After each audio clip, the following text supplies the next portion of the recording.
안녕하십니까. 토론회 사회를 맡은 이천시 장애인 자립생활센터 김승희 과장입니다.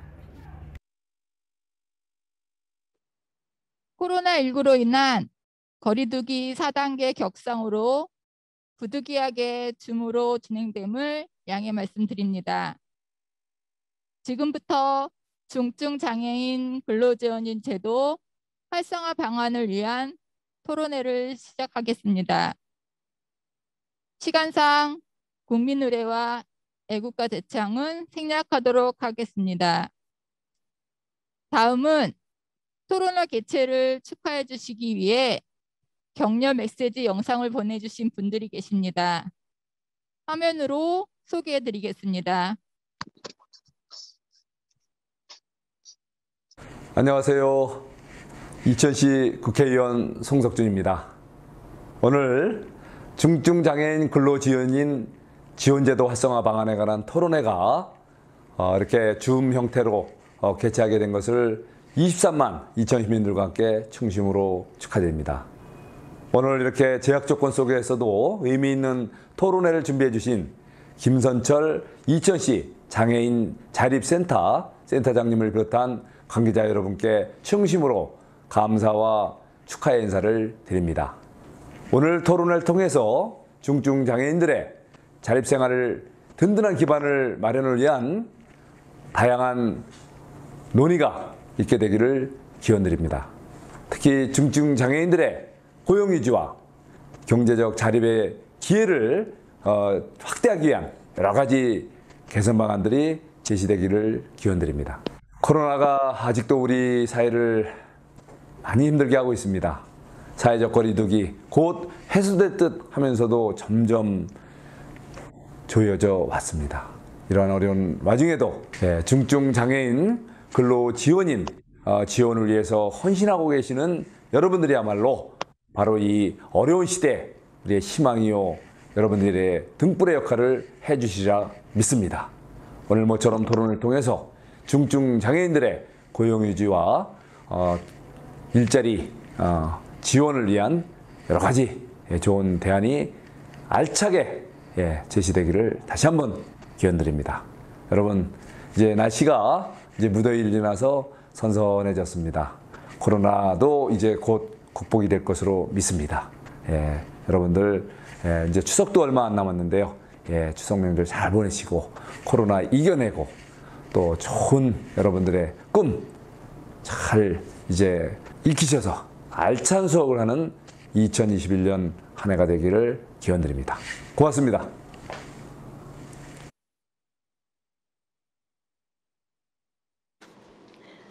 안녕하세요. 더불어민주당 국회의원 최혜영입니다.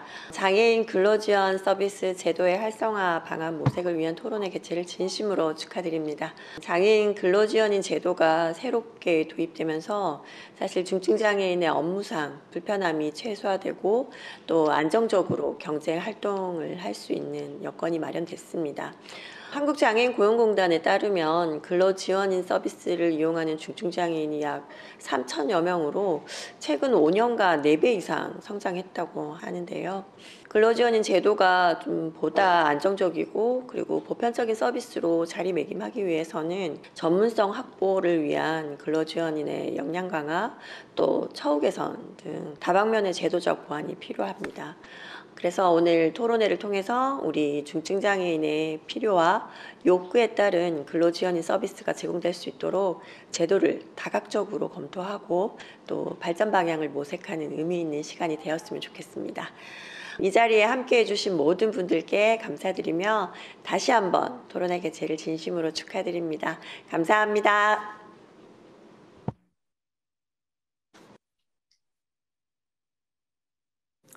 여러분 안녕하십니까? 전인 건강한 대한민국을 꿈꾸는 국민의힘 서정숙 국회의원입니다. 먼저 장애인 근로지원인 서비스 제도 활성화 모색을 위한 토론회 개최를 축하드립니다.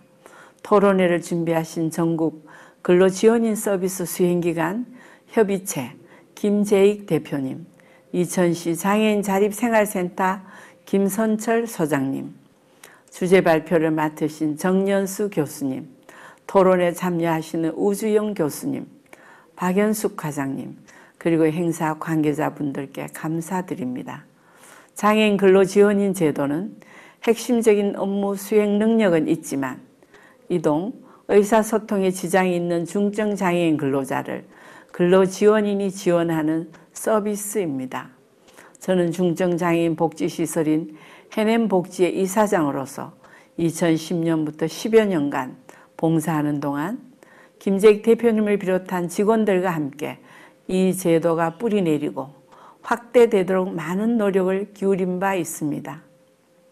2019년 일자리 창출을 위한 서비스의 양적 확대라는 정부 정책으로 이 제도는 발달장애인 근로자를 새로 포함하는 등 확대 성장하는 전기를 맞았습니다. 양적 성장 못지않게 근로지원인 양성교육의 내실화 등이 함께 이루어져야 했지만 제도적 뒷받침은 충분하지 못했던 것 같습니다. 그런 의미에서 오늘 이 자리는 근로지원인 서비스 제도를 보다 활성화하기 위한 의미 있는 자리가 될 것으로 생각합니다. 장애인 근로자에게는 안정된 일자리가 필요한 비장애인에게는 새로운 일자리를 제공함으로써 두 마리 토끼를 잡을 수 있는 효과를 배가할 것으로 기대합니다. 이를 통해 우리 사회는 장애인, 비장애인이 함께 발전, 상생하는 지역사회로 거듭날 것으로 확신합니다. 오늘 토론회가 중증장애인 근로지원인 제도의 내실을 다지고 장애인 유형별 질적 향상과 근로지원인 양성교육의 서비스 질 관리 발전 방향을 모색하는 등 실질적인 대안을 제시하는 자리가 되기를 바랍니다. 제시해 주시는 생산적인 정책 제언은 의정 활동을 통해 충분히 반영해 나가도록 노력하겠습니다. 감사합니다. 다음은 토론회를 주최한 이천시 장애인 자립생활센터 김선철 센터장님께서 귀한 시간 내주셔서 참석하여 주신 여러분께 감사 인사 말씀이 있겠습니다.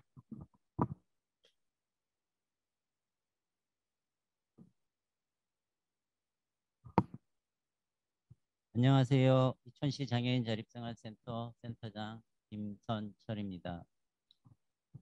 코로나19로 인하여 대면이 아닌 비대면으로 인사드리게 되었습니다. 직업을 통해 자립을 희망하는 중증장애인을 대상으로 직장 내에서는 활동 지원 서비스라고 불리고 있는 근로지원 서비스의 이용 실태 및 제도화에 대한 욕구를 파악하고 이를 바탕으로 근로지원 제도 활성화 방안을 모색하기 위하여 이 자리를 마련하였습니다. 바쁘신 와중에도 축소한 말씀을 해주신 세 분의 국회의원님께 다시 한번 감사드리고 줌으로 함께해 주시는 모든 분들께 진심으로 감사 인사드립니다.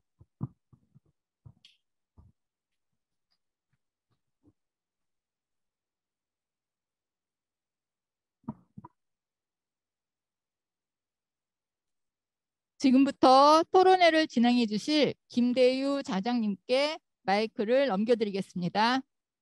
오늘 그 중증장애인 취업 지원을 위한 근로지원인 지원제도 활성화 방안에 대한 토론회를 준비하신 우리 그 이천시 장애인 자립생활센터 김선철 센터장님과 직원 여러분, 처음 하시는 행사에도 이렇게 무난하게 잘 이끌어 주시는 직원 여러분에 대해서 먼저 감사 인사를 드립니다.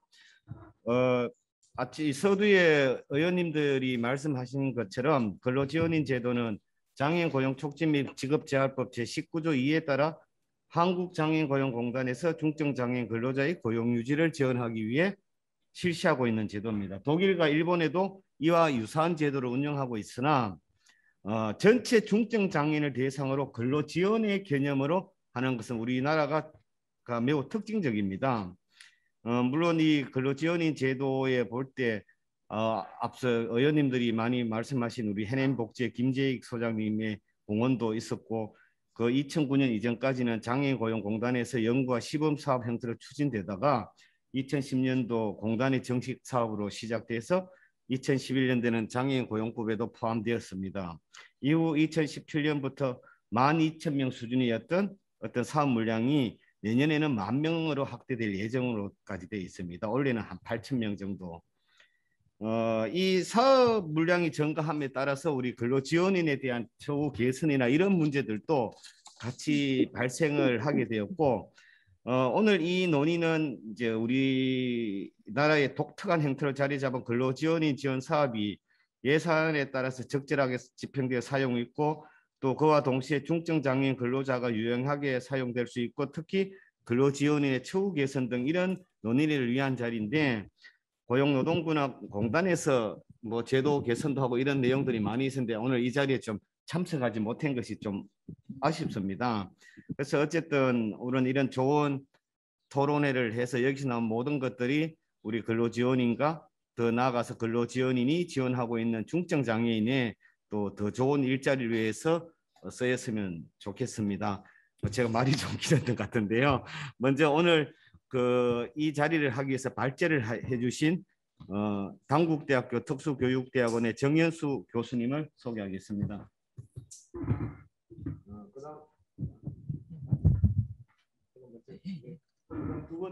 첫 번째 토론자로 근로지원인지 활성화 방안에 대해서 해주실 주식회사 NC테크 행복나눔터의 노임대 원장님 참석해 주셨습니다.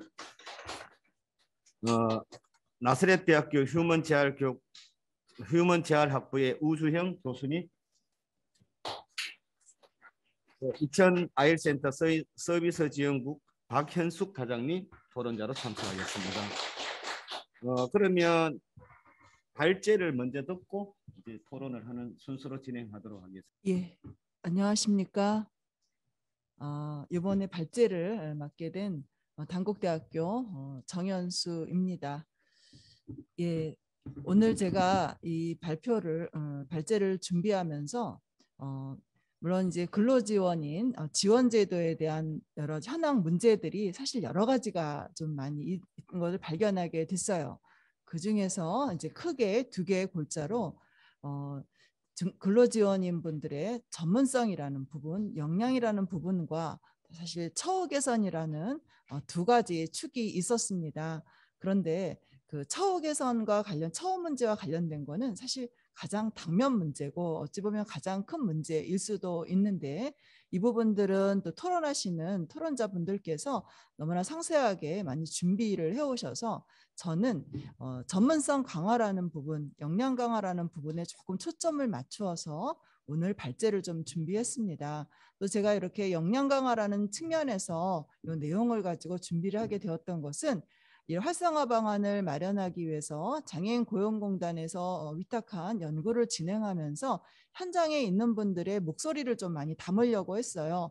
먼저는 그 근로지원인 당사자분들, 그리고 이 근로지원인 제도의 어떤 서비스를 제공받으시는 이용자분들이시죠. 장애 당사자분들, 그리고 이런 자활센터에서 이 위탁을 받아서 운영하시는 분들, 이런 분들 또는 또 사업주분들의 이야기들을 이제 담아보면서 사실 그 근로지원인 분들 입장에서는 사실 이 처우 문제가 사실 굉장히 심각한 문제로 다가오지만 또 현장에서는 사업주라든지 이용자 당사자분들 입장에서는 근로지원인 분들의 어떤 전문성이라는 분들에 대해서 상당히 많은 말씀을 하셨거든요. 제가 원고에는 상세한 그 인터뷰 내용들을 다 담지는 않았지만 정리를 해서 요약을 한 어떤 내용을 조금 넣었습니다. 그런 부분을 가지고 내용을 시작하도록 하겠습니다. 예, 오늘 제가 준비한 내용은 우리 이제 큰 주제에도 맞는 근로지원인 지원제도 활성화 방안에 대해서 하도록 하겠습니다. 예, 목차는 그 논의 한 장 더 넘어갔네요. 그 논의에 이제 왜 이러한 논의를 하게 됐는지와 그다음에 연구 내용, 왜냐하면 제가 이제 연구를 통해서 현장의 목소리를 담았기 때문에 연구 내용을 어떻게 진행했는지, 그리고 근로지원인의 개념과 역할, 그리고 현장의 목소리, 활성화 방안을 넣었는데요. 활성화 방안은 어떻게 하면 근로지원인 분들이 좀 더 전문성을 가지고 현장에 나가실 수 있는지, 어떤 교육들이 더 필요하실지. 왜냐하면 이 제도를 실시하는 장애인 고용공단이나 또는 위탁기관에서 다 이러한 내용들을 다 충족시키지 못하더라도 현장에 나가시면서 근로지원인 분들께서 당사자분들 만나서 좀 더 적극적이고 좀 더 전문적인 서비스를 제공하기 위해서는 어떤 개인적으로라도 이러이러한 내용들은 현장에서 정말 필요하다고 느끼시는 내용이기 때문에 개인적으로 또 준비를 하시거나 학습을 하실 필요도 준비하셔도 되겠다라는 내용들을 어떤 그 교육과정과 더불어서 제가 조금 내용에 넣었습니다. 예. 논의의 필요성을 먼저 보면 지금까지 근로지원인 제도의 활성화를 위한 일선 현장의 지원고용 전문가와 연구자들을 중심으로 중증장애인 노동시장 진입을 위한 다양한 노력들이 있었지만 수요자 증가와 이때의 수요자 증가는 이전에는 주로 신체장애인이나 감각장애인 분들에게 근로지원인 서비스가 많이 제공이 되었는데 최근에는 발달장애인 분들의 서비스에 대한 요구가 늘어남에 따라서 발달장애인들을 대상으로 하는 근로지원인 서비스가 많이 확대되었습니다. 이러한 수요자 증가와 현장 상황의 변화 등으로 인해 지원 인력의 역할 정립과 양성교육 과정에 대한 새로운 시도와 전환이 많이 요구되어 있었고요. 그래서 저는 이러한 어떤 그 양성교육 과정이라는 측면을 사실 조금 더 포커스를 많이 맞췄습니다. 이에 따라 국내의 근로지원인 운영 과정 전반에 대한 실태와 문제점을 분석하고 전문성 강화를 위한 적절한 교육과정 지시에 대한 필요성을 제기하게 되었습니다. 조금 늦게 넘어가는 것 같은데요. 예. 연구 내용은 보시는 바와 같이 이런 그 문헌 고찰을 통해서 근로지원인 제도가 어떠한 것인지를 좀 살펴보았고요. FGI라고 그 초점의 어떤 집단 인터뷰라고 여러분들 아시는 분들은 잘 아실 거예요. 개인 면담은 아니고 그 해당하는 관계자분들 또는 당사자분들을 그룹으로 해서, 왜냐하면 이렇게 그룹으로 해서 인터뷰를 했을 때 사적인 이야기보다는 어떤 전문적인 이야기들이 많이 나오기 때문에 이러한 FGI라고 하는 초점 집단 인터뷰를 좀 통해서 그룹 간 인터뷰를 좀 시작을 했습니다. 그리고 이런 FGI를 통해서 운영 현황에 대해서 검토를 좀 했고요. 그 밖에 교육적 요구도 탐색했고 이러한 어떤 전문성 강화를 위해서 그리고 이런 운영의 활성화 방안을 위해서 효율적인 내용이 무엇인지에 대해서 검토를 했습니다. 예, 요거는 이제 앞에서 말씀드렸던 그러한 내용을 이렇게 진행했다라고 제가 기록을 했습니다. 그래서 이제 이러한 연구 방법을 진행하기 위해서 연구 참여자는 먼저 근로지원인 분들을 저희가 5분 모셨고요. 장애인 고용공단으로부터 소개를 받았습니다. 그리고 사업주라고 하면 뭐 매니저, 팀장, 대표, 실장 이런 분들을 5분 모셨고요. 장애인 당사자분은 왜냐하면 이제 그 시각장애인 분도 계셨고 청각장애인 분도 계셨고 지체 뇌병변 장애인 분도 계셨고 또 발달장애인 분도 계셨고 해서 4개의 영역에 있는 당사자분들 7분을 모셔서 이야기를 좀 들었습니다. 그런데 발달장애인 분들의 경우에는 이런 그룹 그 인터뷰가 어려웠기 때문에 나머지 신체와 감각장애인 분들은 그룹 인터뷰를 했고요. 발달장애인 분들은 한 분 한 분 이야기를 좀 들었습니다. 예. 이러한 내용을 통해서 진행을 했고요. 이제 그렇게 진행을 하는 과정에서 먼저 근로지원인 개념만, 왜냐하면 이제 뒤에도 또 나오기 때문에 아주 간단하게 말씀을 드리겠습니다.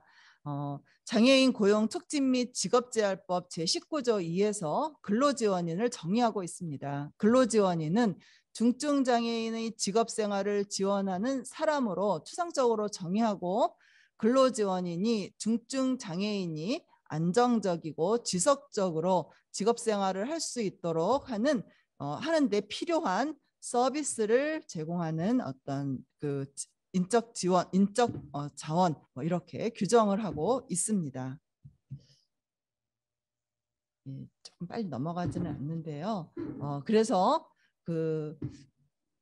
이러한 어떤 근로지원인 서비스 대상의 경우에 담당 업무를 수행하는 능력을 갖추었으나 장애로 인하여 업무를 수행하는 데 어려움을 겪는 중증 장애인 근로자로 규정을 하고 있어서 예전에는 앞에서 말씀드렸지만 신체 장애인과 감각 장애인에게 주로 지원이 되었다가 최근에 발달 장애인까지 포함을 하게 되었습니다.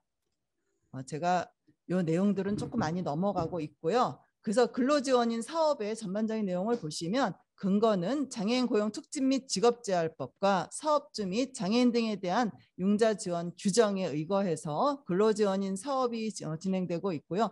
목적은 앞에서 말씀드렸듯이 그 중증장애인의 그 취업에 대한 어떤 지속적인 그 안정적인 지원이 목적이 되겠습니다.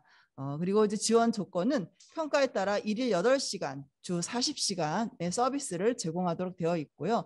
지원 단가는 여러분들 그 현장의 목소리를 들으면서 참 많은 말씀을 하셨던 어떻게 그 하나의 인적 지원 제도에서 그 인적 그 자원을 시급으로 지급할 수 있는지의 부분에 대해서 상당히 사실은 많은 말씀을 하셨어요. 그럼에도 불구하고 현행 시급제를 적용을 하게 된다라는 것, 이런 지원 단가가 장애인 본인에게도 약간 지급이 되고 또 수행 기간에도 아주 소액의 그 금액이 지급이 되고 있는 것으로 나타나고 있습니다. 근로지원인의 서비스 영역을 조금 보면은요. 여기 발달 장애인은 나중에 나왔기 때문에 제가 시각과 그 지체, 내병변, 청각 언어를 먼저 말씀을 드리겠습니다. 시각의 경우에는 방문자 응대나 또 업무상 비품 지원 등 서비스 관련 부수 업무를 지원을 하고요. 또 서류나 서류 대독이나 점역 이러한 것들을 보시는 바와 같이 지원을 하게 됩니다. 그리고 지체 내병변의 경우에는 업무와 관련된 주로 컴퓨터 활용과 관련된 업무를 많이 지원을 하고 계셨어요. 그 밖에 이제 이동 지원과 관련된 것, 그다음에 또 뭐 서류 정리 이런 부분들을 지원하고 계셨고, 청각 언어 같은 경우는 아무래도 수화 통역과 관련된 지원을 많이 하고 계셨습니다.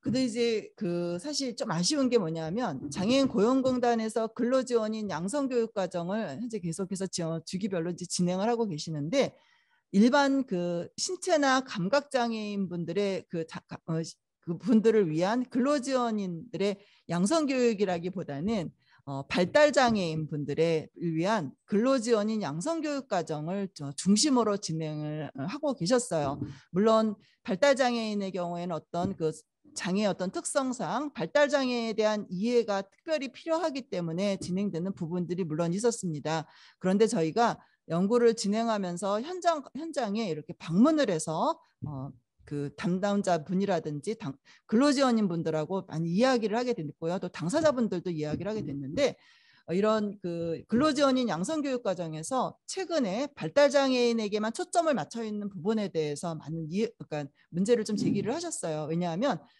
근로지원인 분들이 파견돼서 오셨는데 시각장애인 분들이 이동을 할 때 그분들이 이제 팔을 잡을 때 어떻게 팔을 잡아야 될지를 알지를 못해서 앞으로 막 끌어다니는 이런 일들이, 그러니까 그런 기본적인 시각장애인의 이동, 뭐 아니면 또 지체장애인 분들의 또 절실하게 요구되는 부분들, 이런 부분들에 대한 기본적인 교육은 받고 와야 되지 않겠나라는 그 당사자분들의 이야기들이 상당히 심도 있게 나온 것이 있었습니다. 어쨌든 그 장애인 고용공단에서 실시하고 있는 근로지원인 양성과정은 3일에 걸쳐서 진행이 되었고요.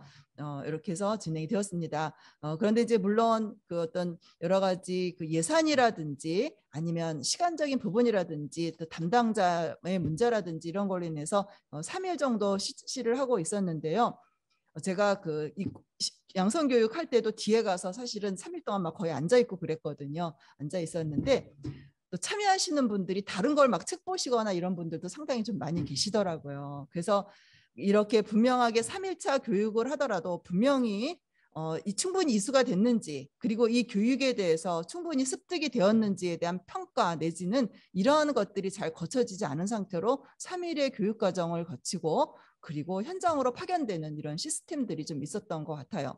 그래서 이러한 부분들에 대한 당사자분들 또는 근로지원인 당사자분들의 입장에서도 요 교육만으로 현장에 파견되어서 처음 만나는 장애인들에 대한 그분들의 요구하는 부분들을 나름으로 요구에 따라 서비스를 제공하는 데는 많은 한계가 있다라는 말씀들을 하셨습니다. 양성 과정으로 운영이 되었고요. 다음으로는 운영 현황과 관련된 내용입니다.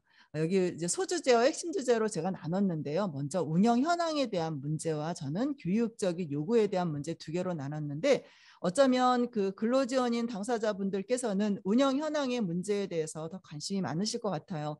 크게 두 가지였어요. 앞에서 말씀드렸지만 그 서비스를 제공받는 이용자분들 입장에서는 근로지원인 분들의 전문성이라는 부분, 어떤 서비스를 제공해야 되는지, 그리고 사업주와의 관계에서 편안하게 일할 수 있도록 중간 역할을 잘해야 되는 부분, 그리고 또 해당 장애 유형에 따라서 장애를 이해해야 되는 부분, 이런 부분들, 그리고 그 근로자로서의 어떤 의식, 뭐라 그래야 되죠? 그 근로지원인이 본인의 어떤 역할에 대한 그런 윤리 의식이라 해야 되나요? 이런 것들, 그리고 철저성, 이런 걸 가지고 현장에 임해 주셨으면 좋겠다라는 그런 요구들도 좀 사실은 있었습니다. 어쨌든 근로지원인의 역할에 대한 이해 부족, 장애 당사자분들의 이해에 대한 어떤 부분, 이해 부족에 대한 말씀이 좀 많이 나왔고요. 또 업무의 불확실성, 이거는 그 부정수급하고도 관련되는 문제가 나중에 연결된다라는 거를 좀 현장에서 이야기를 들었는데, 당사자분으로부터 하신 얘기예요. 이제 그 사실 그 위탁기관에서도 사실 고민이시고 또 근로지원인 입장에서도 답답한 여러 가지 심경들이 있으시겠지만, 이게 이제 그 어떤 사업장에 파견이 되게 되면 이제 그런 어떤 경우들이 좀 있다 그래요. 장애 당사자분들이 뭐 몸살이 나거나 여러 가지 이유로 인해서 일하기가 어려울 때, 그러면 당사자분들 집에서 잘 쉬십시오. 우리는 사업자 입장에서는 우리는 근로지원인만 나와서 그 당사자분들이 못하는 거 대신 다 메꿔주면 됩니다. 이런 것을 요구하기 때문에 근로지원인 분들은 중증장애인 분들이 일하는 것을 도와주기 위해서 갔는데 본 당사자분들은 별도로 그 제외되고 사업주와 근로지원인, 사업주가 요구하는 다른 별개의 일을 하면서 그 시간을 메꿔야 되는 이런 상황들이 전개된다라는 거를 당사자들이 전달을 해주시더라고요. 이게 제도 맞는지, 제도의 어떤 기본 그 취지에 맞는 건지 정말 항변을 하고 싶다라는 말씀을 좀 사실은 제가 전해 들었습니다. 이런 부분에 대해서 철저하게 이런 부분은 사업주에 대한 교육도 사실은 이런 부분에 있어서는 이루어져야 되는 부분이 아닌가라고 그 당시에 저희가 논의를 했었던 기억이 납니다. 이런 어떤 업무의 불확실성이 현장의 문제로 나타났고요. 그리고 사업장의 역할 이해 부족으로 마음 상하는 근로지원인 분들이 상당히 많이 있으시다는 거예요. 그러니까 그 중증장애인 분들이 그날 해야 될 업무를 못하면 퇴근을 안 시키고 이거 다 하고 가라고 그래서 그 자괴감이 든다라고 하는 근로지원인 분들의 또 그런 토로들이 있었습니다. 이런 어떤 마음 상하는 근로지원인 분들의 어려움들이 많이 나타났고요. 그리고 또 많이 말씀해 주시는 부분들, 근로지원인도 하나의 인적자원 제도라고 보았을 때 어떻게 시급으로 이것을 운영할 수 있는지에 대한 부분들을 말씀을 많이 하셨고요. 그 다음에 근로지원인은 부수적인 일을 하러 파견이 되어 갔는데, 특히 발달장애인 분들의 경우에는 본인이 직무지도원인지 근로지원인인지 혼용해서 너무 많은 일을 하게 된다. 그런 역할을 하셨고, 그럼에도 불구하고 사업장에서 직무지도와 관련된 부분까지 요구하시기 때문에 근로지원인 분 입장에서는 직무지도가 어떤 것인지, 만약에 이제 커피와 관련된 커피 전문점에 파견이 되셨다면 커피와 관련돼서 아무것도 모르는데 그런 부분까지 해줘야 되는 이런 부분들이 있다라고 말씀을 하셔서 많은 근로지원인 분들이 직무지도원의 역할을 혼용으로 해서 같이 하고 계시는 현장에서의 어려움을 많이 말씀을 하셨습니다. 그리고 또 한 가지는 공단에서 그 3일의 과정 아주 기본적인 교육을 하고 가는데, 공단에서 이제 저희 이제 입장을 또 말씀을 들어보면 위탁기관에 나머지 부분에 대한 교육을 요청하는데, 위탁기관에서는 또 여러 가지 여건으로 인해서 아니면 또 이것도 예산 문제와 관련된다라고 말씀을 하셔요. 위탁기관에서 또 운영해야 되는 근로지원인에 대한 기본 교육을 실시하는 것이 잘 이루어지지 않은 상태로 근로지원인을 이제 그 연락이 와서 가게 되면 그 자리에서 바로 장애 당사자를 어느 장애를 만나는지 사전에 아무런 예고 없이 그날 그 센터에 와가지고 바로 만나서 현장으로 가야 되는 이런 일들도 생긴다라고 말씀을 하시더라고요. 그래서 그럴 때 나타나는 근로지원인 분들의 당혹감은 이루 말할 수가 없다라는 그런 입장도 또 말씀을 하셨습니다. 그리고 또 이제 장애 당사자와 사업체 요구를 그러니까 이제 그 요청이 와서 당일날 나가보면 당사자를 바로 그 자리에서 만나서 바로 파견을 되다 보니까 그 사업체의 요구라든지 장애 당사자의 요구라든지 이러한 것을 조사할 기회를 갖추지 못하고 현장으로 파견되는 이러한 어려움들이 있다라고 이러한 다양한 어려움에 대해서 말씀을 하셨습니다. 이런 내용들이고요. 그다음에 이제 전문성 강화라는 부분에서 교육적인 요구에 대해서도 말씀을 하셨어요.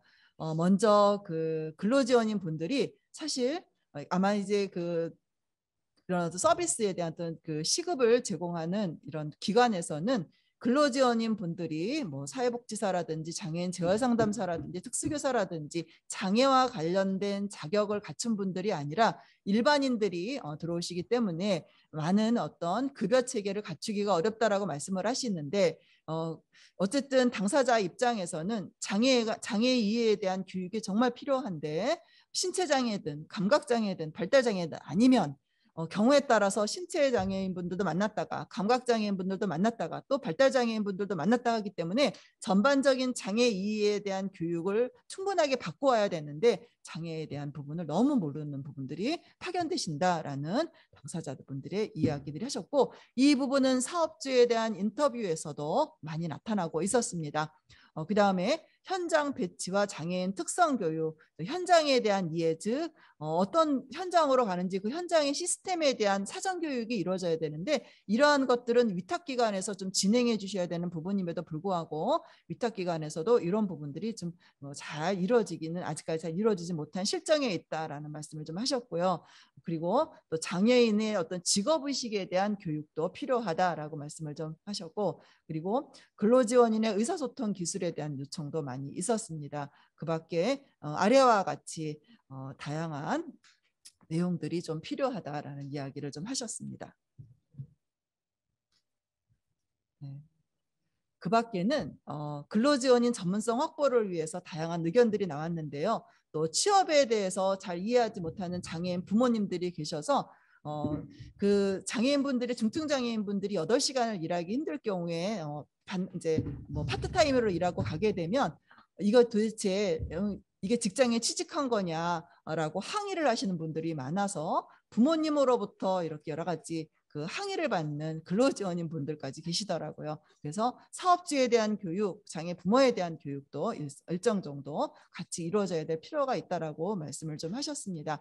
이제 그러한 내용들이 좀 있고요. 교육을 할 때 너무 강의식으로 하다 보니까 처음 대하는 장애 영역에 대한 부분이기 때문에 잘 이해가 되지 않아서 분임토의나 사례 발표를 통해 가지고 현장에서 어떻게 더 현실적으로 대처해야 될지 이런 선임자들을 통해서 이런 내용들을 좀 많이 들었으면 좋겠다라는 이야기들을 좀 많이 들었습니다. 예, 이런 것들이 방안으로 좀 나왔고요. 이 부분은 이제 앞에서 이미 더 말씀을 좀 드렸어요. 여러 가지 현황의 문제 또 교육적 요구에서 말씀이 이제 들어왔는데 결국 개선 방안은 어떤 전문성이 앞에서도 좀 말씀드렸지만 근로지원인 분들의 전문성의 어떤 그런 문제, 전문성을 조금 더 갖추고 현장에 파견돼야 된다라는 문제, 그리고 너무 지나치게 시급제로 나가다 보니까 그 차후의 문제가 장기적으로 근속하기에 어려운 어떤 급여 체계에 대한 문제도 있을 수 있고요. 그 밖에는 전달 체계에 있어서 위탁기관이라든지 이런 부분들에서 그런 전달 체계를 잘 갖춰야 되는 이런 문제들, 그 밖에 부모 교육이나 사업주에 대한 문제, 이런 것들에 대한 향후 어떤 새로운 방안들이 마련되어야 된다라는 말씀을 좀 드리고 싶습니다. 예. 그래서 저는 이제 전문성 강화라는 부분에서 조금 여기다 좀 상세하게 그런 부분을 넣었습니다. 왜냐하면 근로지원인 제도 자체가 중증 장애인 분들의 취업을 활성화하기 위해서 만들어진 제도라면 정말 그 중증 장애인 분들이 어떻게 하면 취업이 잘 되실 수 있는지, 그리고 취업한 장애인 분들이 어떻게 하면 그 직장에서 잘 적응할 수 있는지, 이런 부분들에 가장 큰 초점을 맞추면서 이것을 해결하기 위해서 처우 문제, 사업주 문제, 그 외의 문제들을 우리가 하나씩 해결해 가야 되지 않겠나라는 입장에서 아래와 같이 기본 과정과 심화 과정, 그리고 보수 교육, 이러한 부분들에서 근로지원인 분들이 어떠한 내용들을 좀 갖춰가실 필요가 있는지를 여기다 좀 적었습니다. 혹시 이 파일이 여러분들께 다 전달이 되었다면 이 오프라인 교육과 온라인 교육들을 좀 통해서 살펴보시기를 바라겠습니다.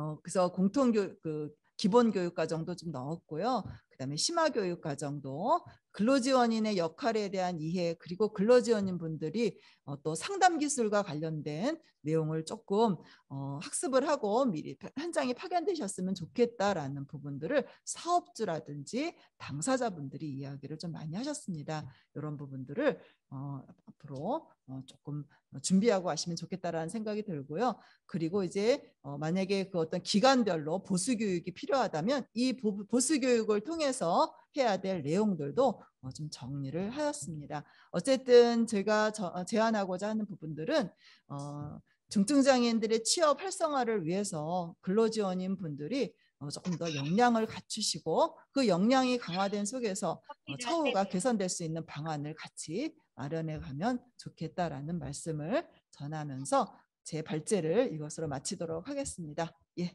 감사합니다. 교수님 고생하셨습니다. 어떻게 보면 우리 근로지원인 제도에 대해서 가장 큰 부분이 전문성 강화라는 부분에 대해서 설명해 주시면서 근로지원인에 대한 제도의 개념, 역할과 또 나아가서는 이러한 운영 개선 방안에 대해서 구체적인 교육 내용까지 발표를 해 주셔서 아마 많은 도움이 되었을 것 같습니다. 그럼 먼저 이러한 기조 발제에 대한 첫 번째 토론으로서 노임대 주 NC테크 행복 나눔터 원장님의 첫 번째 토론이 있겠습니다. 예, 안녕하십니까. 파주에서 보호작업장을 함께하고 있는 노임대라고 합니다. 예, 저희가 작년에 근로장애인을 한번 신청해 갖고 지원을 받은 적이 있습니다. 그런데 그분들이 이제 하루 반나절 하고 이제 모두 가셨었는데, 그때 그렇게 된 이유가 이제 저도 근로장애인에 대한 그 개념을 잘 몰라서 그분들에게 발제자께서 말씀하신 것처럼 직무 지도를 요구했었고, 그분들 역시도 어떻게 어디서부터 어디까지 해야 되는지 몰라서 서로 간에 그 의사소통이 잘 안 됐었습니다. 그래서 결국에는 그냥 뭐 취소하고 정리했는데, 지금 발제자께서 말씀하신 것처럼 그 근로장애인, 근로 지원인에 대한 그 전문성은 매우 중요할 거라고 봅니다. 그리고 이 발제문에 있는 내용들을 저는 전적으로 동의하고 있습니다. 다만 그 한두 가지를 좀 덧붙였으면 하는데요. 첫 번째는 근로장애인, 죄송합니다. 자꾸 근로장애인이라고 하는데, 근로지원인의 그 자격 또는 뭐 이수증에 있어서 아직까지는 이제 무기한입니다. 이런 부분들을 좀 유효기간을 둬서 한 3년에서 5년 이 사이에 유효기간을 둬서 계속되는 그 보수교육 과정으로 한번 한다면 더욱더 이 전문화되지 않을까라는 생각이 들고요. 또 한 가지는 현재 지금 이 근로지원인을 신청하기 위해서는 그 공단에 2시간짜리 선수교육을 듣게 돼 있는데요. 이 선수교육이 그닥 큰 도움이 안 된다고 지금 보입니다. 그 이유는 너무 이 업데이트가 안 된 좀 옛날 거고, 그리고 와닿지가 않는 부분들의 내용들이 있습니다. 이런 부분들에 대해서 좀 더 고친다면 그 부분이 선수교육으로서 좀 효과를 얻고, 장애인에 대해서 어느 정도 그 지식을 갖고 있는 상태에서 이 뭐 2박 3일의 교육이라든가 발자들께서 말씀하신 이 그 34시간의 이 교육을 활용하면 보다 효과적이 아닐까라는 생각이 듭니다. 저는 이 부분을 이제 토론을 하면서 너무 동의하는 부분들이 많아서 딱히 더 덧붙일 게 없겠더라고요. 그래서 그러면 어차피 여기 주제가 그 근로지원인 지원제도 활성화, 이 활성화를 통해서 결국 중증장애인의 그 더 많은 그 취업의 문이 열리는 건데요. 그러면 이 현재 근로지원인 제도가 어떠한 문제가 있고 어떻게 개선했으면 좋을까 이런 생각으로 그 서술하였습니다. 그 부분에 대해서 잠시 나눠보도록 하겠습니다. 이 근로지원 서비스가 뭐 많은 그 선행 연구에서 현재 문제점들을 많이 다루고 있습니다. 그 문제점들이 그 이제 많이 개선된 것도 있고, 예를 들어서 현재 근로지원인의 그 급여 단가가 굉장히 낮은데 현재는 최저임금이라고 이제 못 박았던 게 2021년 노동부 그 새로운 3월 규정에서 개정된 규정에서 최저임금 이상으로 이제 바뀌었죠. 그러한 부분들이 아마 이런 토론 과정을 통해서 그 제도가 좀 더 보완된다고 보입니다. 그러한 차원에서 문제점을 지적하고 개선 방안을 제시해 보도록 하겠습니다. 첫 번째, 이 현재 서비스의 문제는 대상자, 즉 장애인 당사자가 많은 수요를 갖고 있는데도 불구하고 아직까지 미비하다는 겁니다. 뭐 표 1에서 보시다시피 2013년부터 2020년 작년까지 이렇게 쭉 봤을 때 처음에는 0.52, 0.44 이런 식으로 그 대상자의 수요를 넓혀갑니다. 이게 이제 1점대로 1% 이상으로 온 게 2017년, 그리고 18년에는 이제 그대로 정체되다가 19년부터 2배, 그다음 20년에 또 2배 이런 식으로 점차 늘어나고 있습니다. 하지만 이 작년에 이제 4.9 이러한 그 통계는 그 장애인 고용공단에서 나온 그 연구물을 가지고 중증장애인의 인원수를 책정했고요. 중증장애인 인원수가 한 16만 명에 이제 달하는데 거기에서 2020년 서비스를 받은 제공자 7,749명을 이렇게 통계 처리해 보니 4.9라는 수치가 나왔습니다. 즉, 그 100명이 이 서비스를 원한다면 5명만이 그 서비스를 받고 있는 그러한 현실입니다. 이거를 8년간 그 평균을 냈을 때는 1.54%에 이제 달하는데 이러한 그 낮은 수치가 과연 정책이나 그러니까 제도라고 볼 수 있기에는 너무나 이제 어렵다라는 거죠. 이 수치를 늘려야 되는 부분들이 포커스를 가져야 되는데요. 일례로 지금 활동 지원 사업들이 진행되고 있는데 활동 지원 사업 같은 경우는 2020년 7.1%의 수요를 갖고 있습니다. 즉 근로지원 사업에 대비해서 5배 더 많은 그 수요자가 있겠죠. 물론 활동 지원 사업도 역시 아직까지 2자리에 못 미친다는 건 아쉬운 상황입니다. 하지만 적어도 활동 지원만큼 좀 따라가는 그런 수요를 보유해야 되지 않을까라는 생각이 듭니다. 두 번째로 제가 문제로 이제 제시하고 싶은 것은 예산 부분입니다. 표 2에서 보시다시피 연도별 사업 예산이 나오는데요.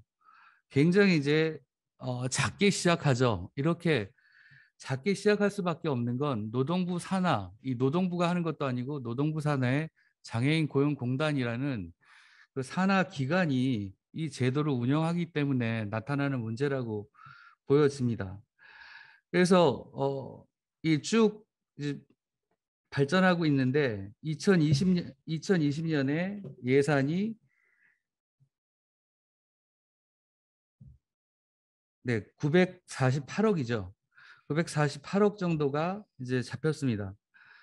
이 예산을 대상자로 한 사람 대상자로 이제 봤을 때 그 서비스가 얼마나 1년 동안 장애인 한 분한테 얼마나 그 서비스가 지원되는가를 계산해 봤더니 약 1년에 954만 원의 서비스가 지원된다고 계산이 됩니다.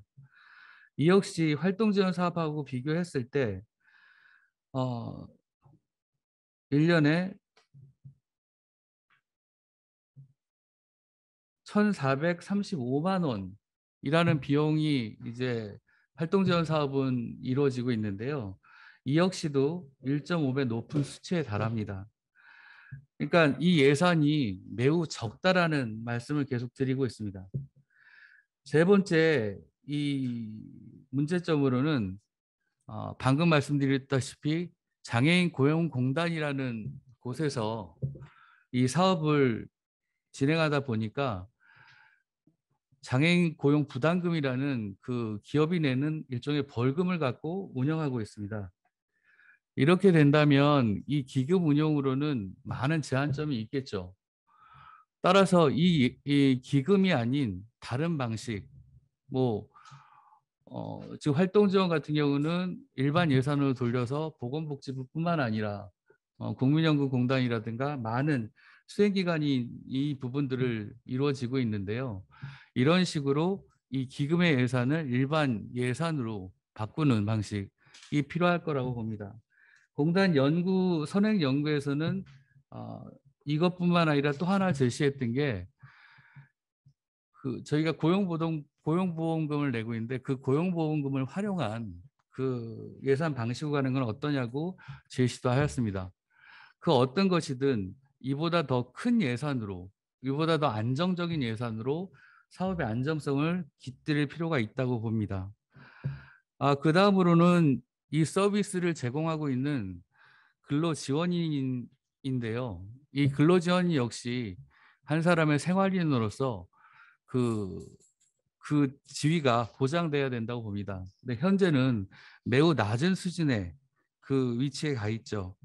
표 3에 보시면 이 근로지원인이 그 14년부터 20년까지 받는 급여를 따졌을 때 약 6,918원이라는 그 단가가 계산됩니다. 활동 지원사의 경우에는 같은 기간 동안 봤을 때 7,605원이라는 금액이 나와서 약 687원이 나오는데 여기서 활동 지원사의 급여 금액은 지급받는 금액의 75%를 계산해서 실급여로 계산했습니다. 그렇게 봤을 때 결국에는 이 밑에 있는 도표처럼 서로 이 두 제도가 비슷비슷한데 19년부터 급격한 차이를 이룹니다. 그 전까지는 500원 이하의 차이를 이뤘다면 19년부터는 1,370원, 20년에는 1,535원 이런 식으로 차이가 매우 크게 난다는 거죠. 이게 지금 시급이라고 생각해서 그렇지 별거 아닌 것 같지만 이게 하루가 되고 한 달이 되면 굉장히 큰 급여 차이가 생깁니다. 이렇다 보니까 활동 지원에는 많이 몰리고 근로 지원에는 많이 몰리지 않는 그런 현상이 이제 일어난다는 거죠. 이래서 이 급여 수준을 보존해야 된다고 보입니다. 그래서 이 격차를 줄이는 것이 어쩌면은 우리 근로지원 서비스를 굉장히 안정화시키는 데 큰 도움이 되지 않을까라고 생각합니다. 왜냐하면 장애인이 그 서비스를 받게 되는데 그 서비스를 제공하는 사람이 불안한 상태에 있다면 장애인 역시도 그 불안은 같이 공유할 수밖에 없기 때문에 근로지원인의 이 처우 개선이 매우 시급하다고 볼 수 있습니다.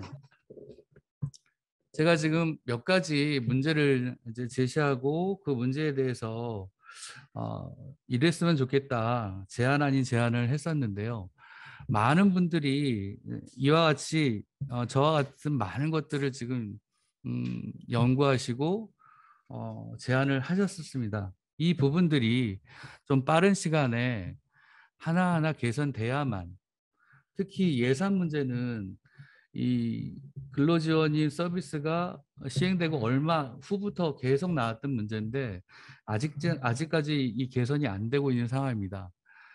이 예산 부분이 결정이 안정화가 된다면 그 다음에 이 서비스는 일단 예산이 안정됐기 때문에 근로지원인이 처우가 개선될 것이고, 그를 통해서 이 서비스를 받는 장애인 당사자분도 안정적으로 그 근로를 할 수 있는 기반이 될 거라고 봅니다.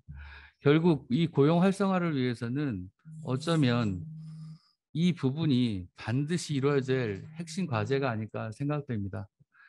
그래서 이런 날이 올 수 있도록 많은 분들이 함께 이 정부에게 이런 토론회라든가 또는 뭐 과격하진 않아도 뭐 우리끼리 뭉쳐갖고 어떤 행동을 하든 그 우리의 의견들을 개진하고 게시해서 이 부분들을 바꿨으면 합니다. 예, 감사합니다. 그 가장 일반적인 근로지원 활성화 방안에 대해서 우리 또 발제자님이 잘하셨다는 칭찬과 함께 발제자님이 건들지 않았던 부분에 대해서 가장 중요한 기금 운영의 안정성과 연속성 이런 부분과 또 직업인으로서 근로지원인의 처우 개선을 위해서 활동지원사와의 급여를 비교해서 사실적인 부분을 난 부분에 대해서 우리 또 노임대 원장님께서 토론을 해주셨습니다. 다음은 또 우리 우주영 교수님이 두 번째 토론을 해주시겠습니다. 예, 반갑습니다. 예, 예, 오늘 또 이렇게 귀한 주제를 갖고 토론회에 이렇게 참여의 기회를 주신 우리 주최 측에 먼저 감사를 드리고요. 이 근로지원인제도 활성화 방안이라는 이 주제가 사실 아직 제가 생각하기로는 많은 연구가 이루어지지 않았고, 어떻게 보면은 이제부터 좀 본격적으로 이 부분에 대한 연구와 여러 가지 개선이 이제 시작돼야 될 시점이 되었다, 이제 그런 시기라고 이제 저도 이제 생각이 드는데, 그럴 때 이제 그러한 시점에서 이런 토론회가 열린 것이 아주 적절하다고 생각이 듭니다.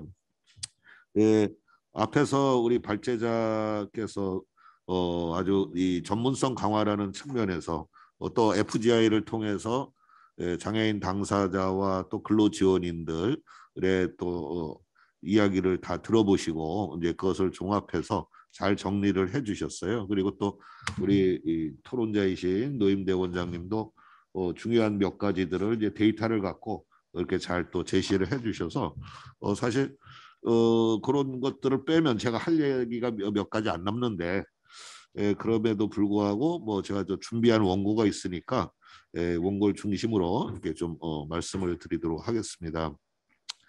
정부는 이제 이 근로지원인 제도를 앞에서도 말씀을 해주셨지만 계속 지금 늘려가고 있죠. 그래서 올해 같은 경우는 이제 한 8,000명, 내년까지는 한 1만 명 이렇게 이제 늘릴 계획을 갖고 있고, 또 이것이 의미하는 바는 이걸 통한 어떤 일자리 창출에 기여한다는 측면이 분명히 있습니다. 그리고 이것이 잘 활용되면 중증 장애인들의 고용 유지에도 분명히 기여를 하는 것이죠.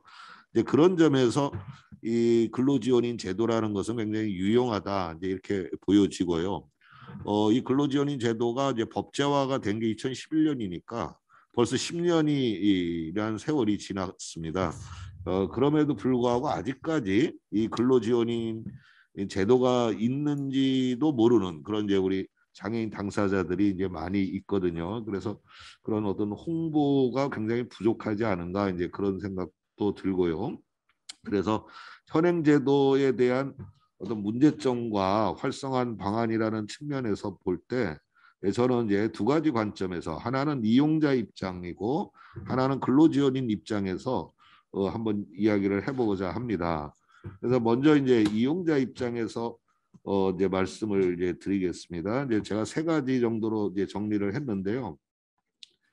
첫 번째는 이제 서비스 시간의 한도의 이제 문제입니다. 사실 이미 앞에서도 이제 이 설명에 나왔습니다만 이 근로지원인이라는 것은 직무지도원과 또 활동지원사하고는 또 다른 성격입니다. 그래서 직무지도는 이제 그 업무의 내용이 다른 것이고요. 또 직무지도는 단기간으로 끝난다는 점, 이제 그런 부분들이 이제 이 근로지원이랑 차이점이 있고, 또 활동지원사하고는 이게 이 근로지원인이 근무 시간 중에만 이루어진다는 거죠. 그 점에서 이제 이게 차이점이 있는 것인데, 이제 직업생활과 관련한 것이니까. 이제 그러다 보니 이 근무 시간에 이제 한도가 있을 수밖에 없는 것입니다. 왜냐하면 이제 이 법에서 정한 근로 시간이 이제 일일 8시간 주 40시간이라는 예, 법정 근로 시간이 있는데, 근로지원인 역시도 이 40시간 한도 내에서 지원을 할 수 있도록 이렇게 현행 제도는 이제 되어 있지요. 이제 그런데 예, 사실상 우리가 이제 노동법이라는 이제 노동법을 이제 우리가 지킨다는 입장에서 보면 예, 장애인도 이제 근로자 입장에서 이제 노동법에 적용을 받는데, 이제 노동법은 현재 예, 보면은 예, 법정 근로 시간은 40시간이지만 뭐 연장 근로까지 포함하면 주 52시간까지 사실은 근로가 가능합니다. 물론 정부는 예, 이제 5인 이상 사업장까지 이제 포함을 해서 주 52시간 근무제를 지금 이제 확대를 했죠. 그래서 이제 이것을 이제 그 이상 연장 근로하면 이제 원칙적으로 이제 법을 어기는 것이 되는데, 장애인 당사자도 경우에 따라서는 연장 근로 할 수가 있는 것이죠. 사실은 이게 딱 40시간만 하라는 법은 없죠. 그런 점에서 근로자인 장애인을 지원해주는, 보조해주고 지원해주는 근로지원인이라면 그 역시 이 노동법의 근로시간에 따라서 52시간까지 한도를 정하는 것이 저는 맞다. 저는 이제 기본적으로 이제 그렇게 생각이 들고요. 그래서 만약에 이제 그렇지 않으면 어떤 문제가 발생을 하면 장애인 근로자는 어떤 경우에는 연장 근로를 해야 되는데 근로지원인은 퇴근을 해버리고 연장 근로하는 시간 동안에는 업무 보조를 못 받는 이제 이런 일이 발생을 하는 거죠. 이제 그게 일종의 이제 사각지대인데 이제 이런 부분들 또 하나는 이제 어떤 문제가 있냐면 우리 그 노동법에 보면은 이런 주 52시간 근무 시간을 이제 준수하도록 이제 현 정부가 그거를 이제 하다 보니 이 탄력 근무, 소위 말해서 유연 근로 시간 제도라는 것을 도입할 수 있도록 되어 있습니다. 사업장에서는 이제 근무 시간이라는 것을 그 업종이나 직무 내용이라는 것에 따라서 다양하게 이제 적용할 수 있도록. 그러면 이 유연 근로 시간과 관련해서도 이게 탄력적으로 이게 적용을 받아야 되는데, 이제 그런 부분에 있어서 이제 애로 사항이 발생할 수 있다. 이제 그런 문제가 또 있을 것입니다. 그래서 이 서비스 시간도 근로 지원이라고 같이 가야 된다. 그 근로자인 장애인하고 같이 가야 된다. 이제 저는 그런 생각이고요. 그다음에 이제 가장 처음 부딪히는 어려운 문제가 이 자기한테 맞는 근로 지원인을 서로 매칭하는 거죠. 만나는 문제인데 이게 쉽지 않습니다. 사실은. 그래서 이유는 여러 가지가 있을 수 있겠죠. 지금 현장에서 보면은 근로 지원인이 일일 8시간까지는 이제 일할 수 있으나 어떤 경우에는 4시간만 하는 경우도 있고 3시간, 뭐 6시간 다양할 수가 있습니다. 이게. 그러다 보니 실질적으로는 근로 지원인 입장에서는 어떤 수익성 면에서 크게 도움이 안 되거든요. 그러다 보니 매칭이 안 되는 거예요. 사실은 내가 3시간만 필요한데 3시간만 일해줄 근로지원인이 찾기가 어렵다는 거죠. 이제 이런 부분들. 또 내가 필요로 하는 그 업무 보조를 할 수 있는 능력을 갖고 있지 않다 그러면은 그런 부분에서도 사실 매칭되기 어려울 수 있고요. 이제 뭐 이런 여러 가지 부분들이 있어서 이 문제를 어떻게 해결해야 되는가, 이게 저는 굉장히 중요한 고민 문제라고 생각을 합니다. 그래서 뭐 단시간의 근로지원인도 있고 또 이제 각자가 필요로 하는 이제 그런 업무의 내용도 업무 보조의 내용도 있고 또 지역에 따라서 특히 이 지방으로 가면 갈수록 이 근로지원인을 매칭하기가 더 어렵습니다. 사실은. 근데 이런 것들이 있기 때문에 우리가 수행기관에서도 최선을 다하겠지만 그것이 잘 안 될 경우에는 근로지원인을 가족 중에서도 할 수 있는 방안도 한번 생각해 볼 필요가 있지 않냐. 이제 이건 뭐 처음부터 그걸 전제로 하는 게 아니라 그러니까 예외적으로 이제 안 될 경우에는 특별히 사람을 구하지 못한다든가 또 지역적으로 어려워서 근로지원을 못 구한다든가 뭐 등등 그럴 경우에는 가족도 이제 한번 근로지원으로 검토해 볼 수 있지 않은가. 이제 그렇게 확대를 할 필요가 있다. 현행 제도는 직계 존비속 같은 경우 또 뭐 이게 형제 자매 이런 경우는 못하도록 돼 있거든요. 이 근로지원인이 이제 그런 근로지원인 선임 문제가 쉽지 않다 하는 것이고요. 그러기 위해서는 이제 물론 이제 그 근로지원인의 처우 문제가 개선이 되면 근로지원인에 하고자 하는 사람들이 늘어날 수 있겠죠. 이제 그것도 이제 사실 관계는 있습니다. 그래서 우리가 수행기관에서는 이런 근로지원인들의 이 인력 풀을 좀 다양하고 풍부하게 좀 갖출 필요가 있다 이제 하는 생각이고요. 그 다음에 이제 또 하나는 근로자 입장에서는 이 근로지원인 서비스를 받을 수 있는데 중증장애인 중에서 이 취업이 어렵고 그래서 이제 창업을 하는 경우 어쩔 수 없이 이제 창업을 하는 중증장애도 있을 수 있습니다. 또 장애인 당사자들이 이제 창업을 할 수 있죠. 자영업을 하게 되면 그들 역시도 뭐 근로를 통해서 일을 하는 사람들인데 자영업자를 하더라도 이 경우에는 지금 제도에서는 근로지원인 서비스를 못 받도록 되어 있습니다. 그래서 우리가 영세한 자영업자 뭐 또 1인 자영업자 이런 경우에도 우리가 근로지원 서비스를 확대할 필요가 있다. 이 장애인 경제활동 실태조사라는 것을 우리가 이제 고용공단에서 이제 발표를 하는데요. 거기에 보면 이런 표현이 나와요. 임금 근로자, 비임금 근로자라는 말이 나와요. 사실은. 근데 비임금 근로자라는 의미가 뭐냐면 어떤 고용돼서 일하는 근로자가 아니고 비임금 근로자는 자신이 직접 일을 해서 수입을 만드는 사람이니까 자영업자죠. 자영업자. 근데 자영업자를 비임금 근로자라고 지칭을 하고 있거든요. 이 말 자체는 자영업자도 근로자 유형의 하나로 볼 수 있다는 거죠. 넓은 의미로. 그러면 이들 역시도 근로지원인 서비스 대상으로 하는 것이 전 타당하다. 네, 그런 생각을 갖고 있고요. 다행히도 이제 최근에 금년 4월 달인가요? 이제 김혜지 국회의원이 이것을 이제 개정안을 제출했습니다. 그래서 영세한 1인 자영업자에 대해서도 근로지원 서비스를 확대할 수 있도록 하는 우리 장애인 고용법 개정안을 냈는데 그것이 지금 이제 국회 상임위원회에서 지금 심의 중인 것으로 제가 이제 알고 있고요. 그게 잘 될런지는 이제 모르겠습니다만은 통과될 수 있도록 우리 장애인 당사자들과 단체들이 좀 관심을 갖고 이제 그래야 될 것 같습니다. 그다음 이제 근로지원인 측면에서 이제 몇 가지 말씀을 드리겠는데요.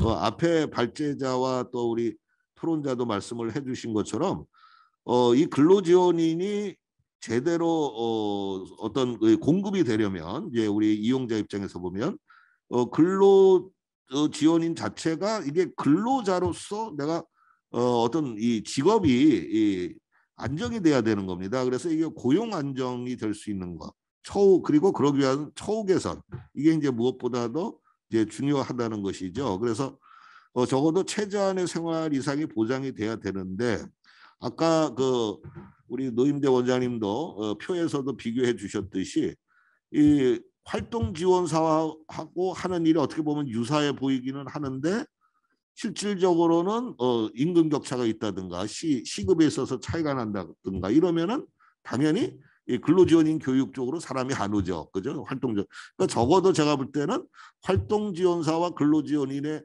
이 수준은 비슷하게는 맞춰줘야 되지 않는가. 이제 그런 생각이 들고요.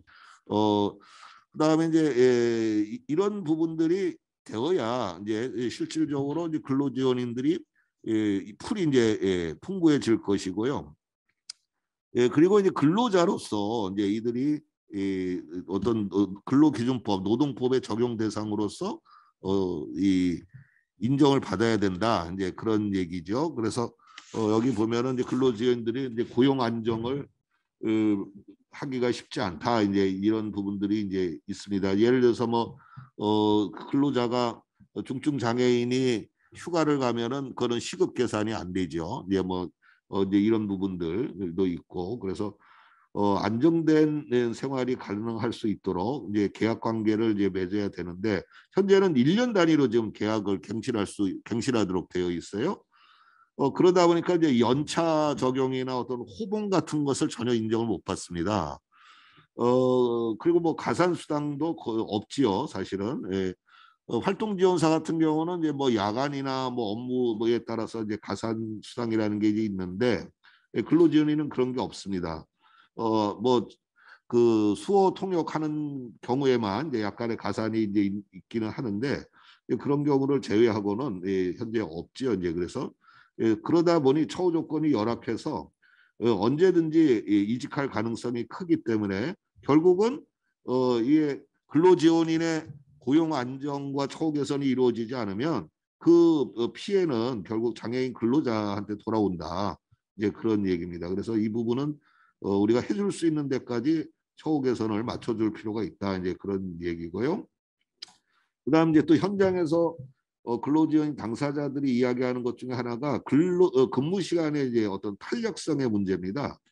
예, 하루 8시간을 예를 들어서 이제 근무를 할 경우에 이 장애인 근로자 업무라는 게 꼭 사무실 내에서 하는 업무 종사자도 있겠지만 출장 다니는 업무도 있을 수 있는 것이고, 필요에 따라서 외부에 나가서 활동하는 경우도 있을 수 있습니다. 이제 근데 그럴 경우에 근로지원인이 이동 보조를 해준다, 뭐 운전을 대신 해준다든가 이제 이런 업무 보조를 해줄 때는 오후에 출장을 나가면 저녁에 일이 끝날 수도 있는 거거든요, 사실.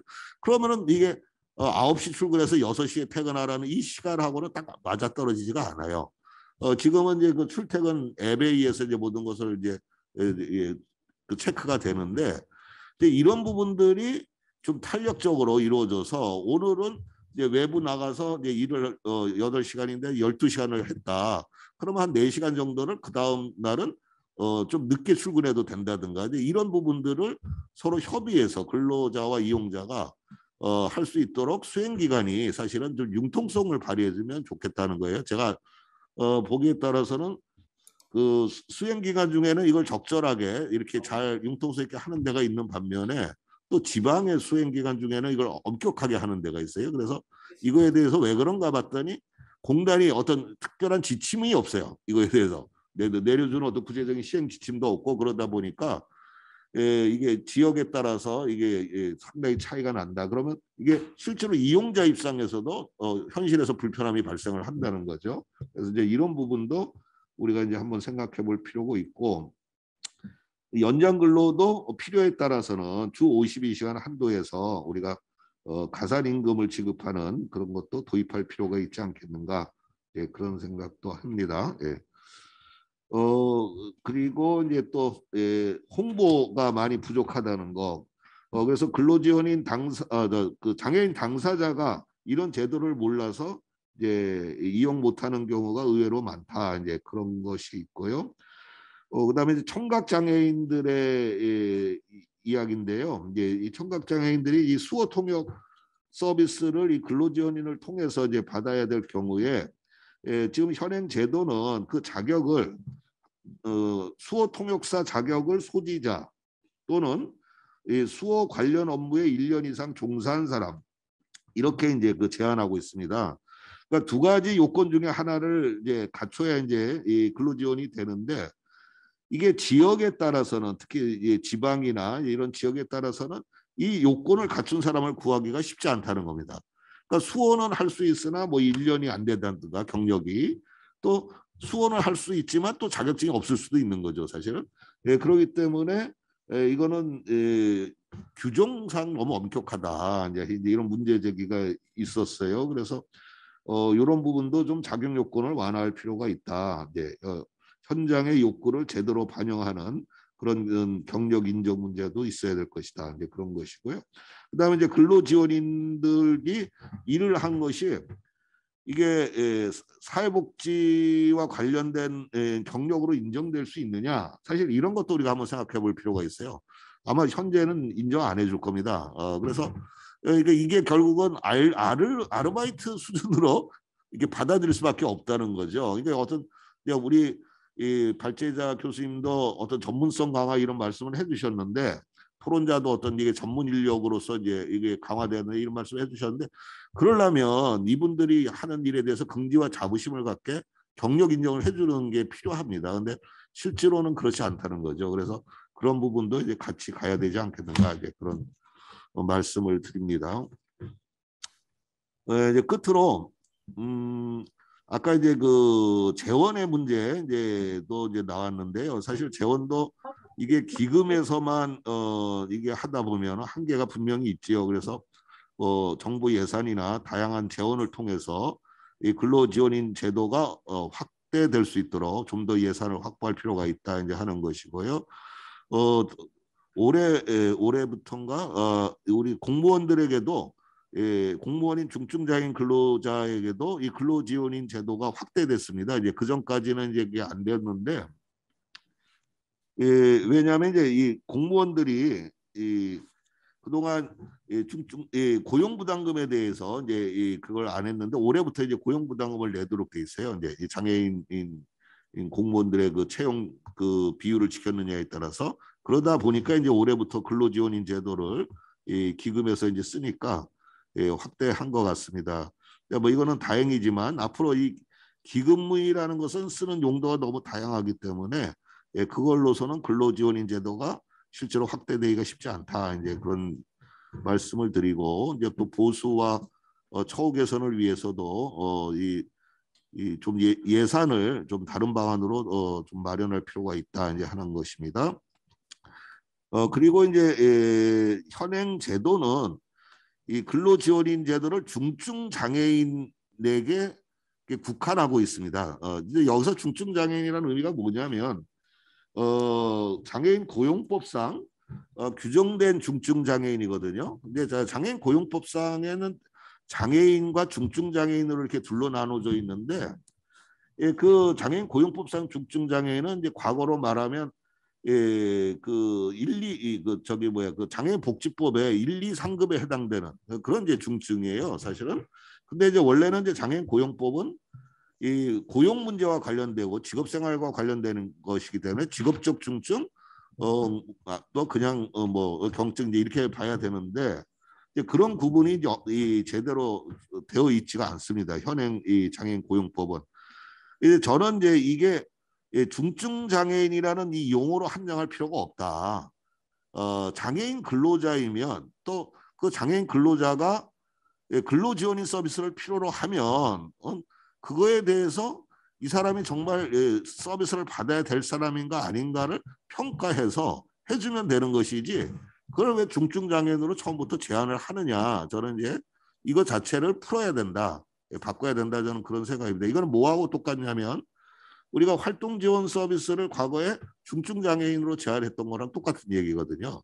1급 처음에는, 그러다가 2급, 3급 이렇게 점수 확대를 했습니다. 근데 지금은 어떻습니까? 장애 등급제가 폐지되면서 어떤 제한하는 장애 정도를 갖고 제한하는 것은 지금은 없어졌거든요. 지금은 활동 지원 서비스는 장애 정도와 관계없이 누구나 필요하다고 생각되면 신청을 할 수가 있습니다. 그리고 이제 그 종합조사표에 의해서 판정을 받는 것, 이 사람이 어떤 정도의 시간을 서비스를 받아야 되는지 아니면 뭐 대상이 아닌지, 이게 똑같다는 거죠. 근로지원 서비스도 내가 일하는 근로자이면 신청할 수 있는 것이고, 그리고 평가를 해서 적절한 시간을 지원을 해주면 되는 거거든요. 그래서 중증장애인이라는 이것은 사족이다. 이건 굳이 이렇게 제한할 필요가 없다. 저는 그렇게 생각을 합니다.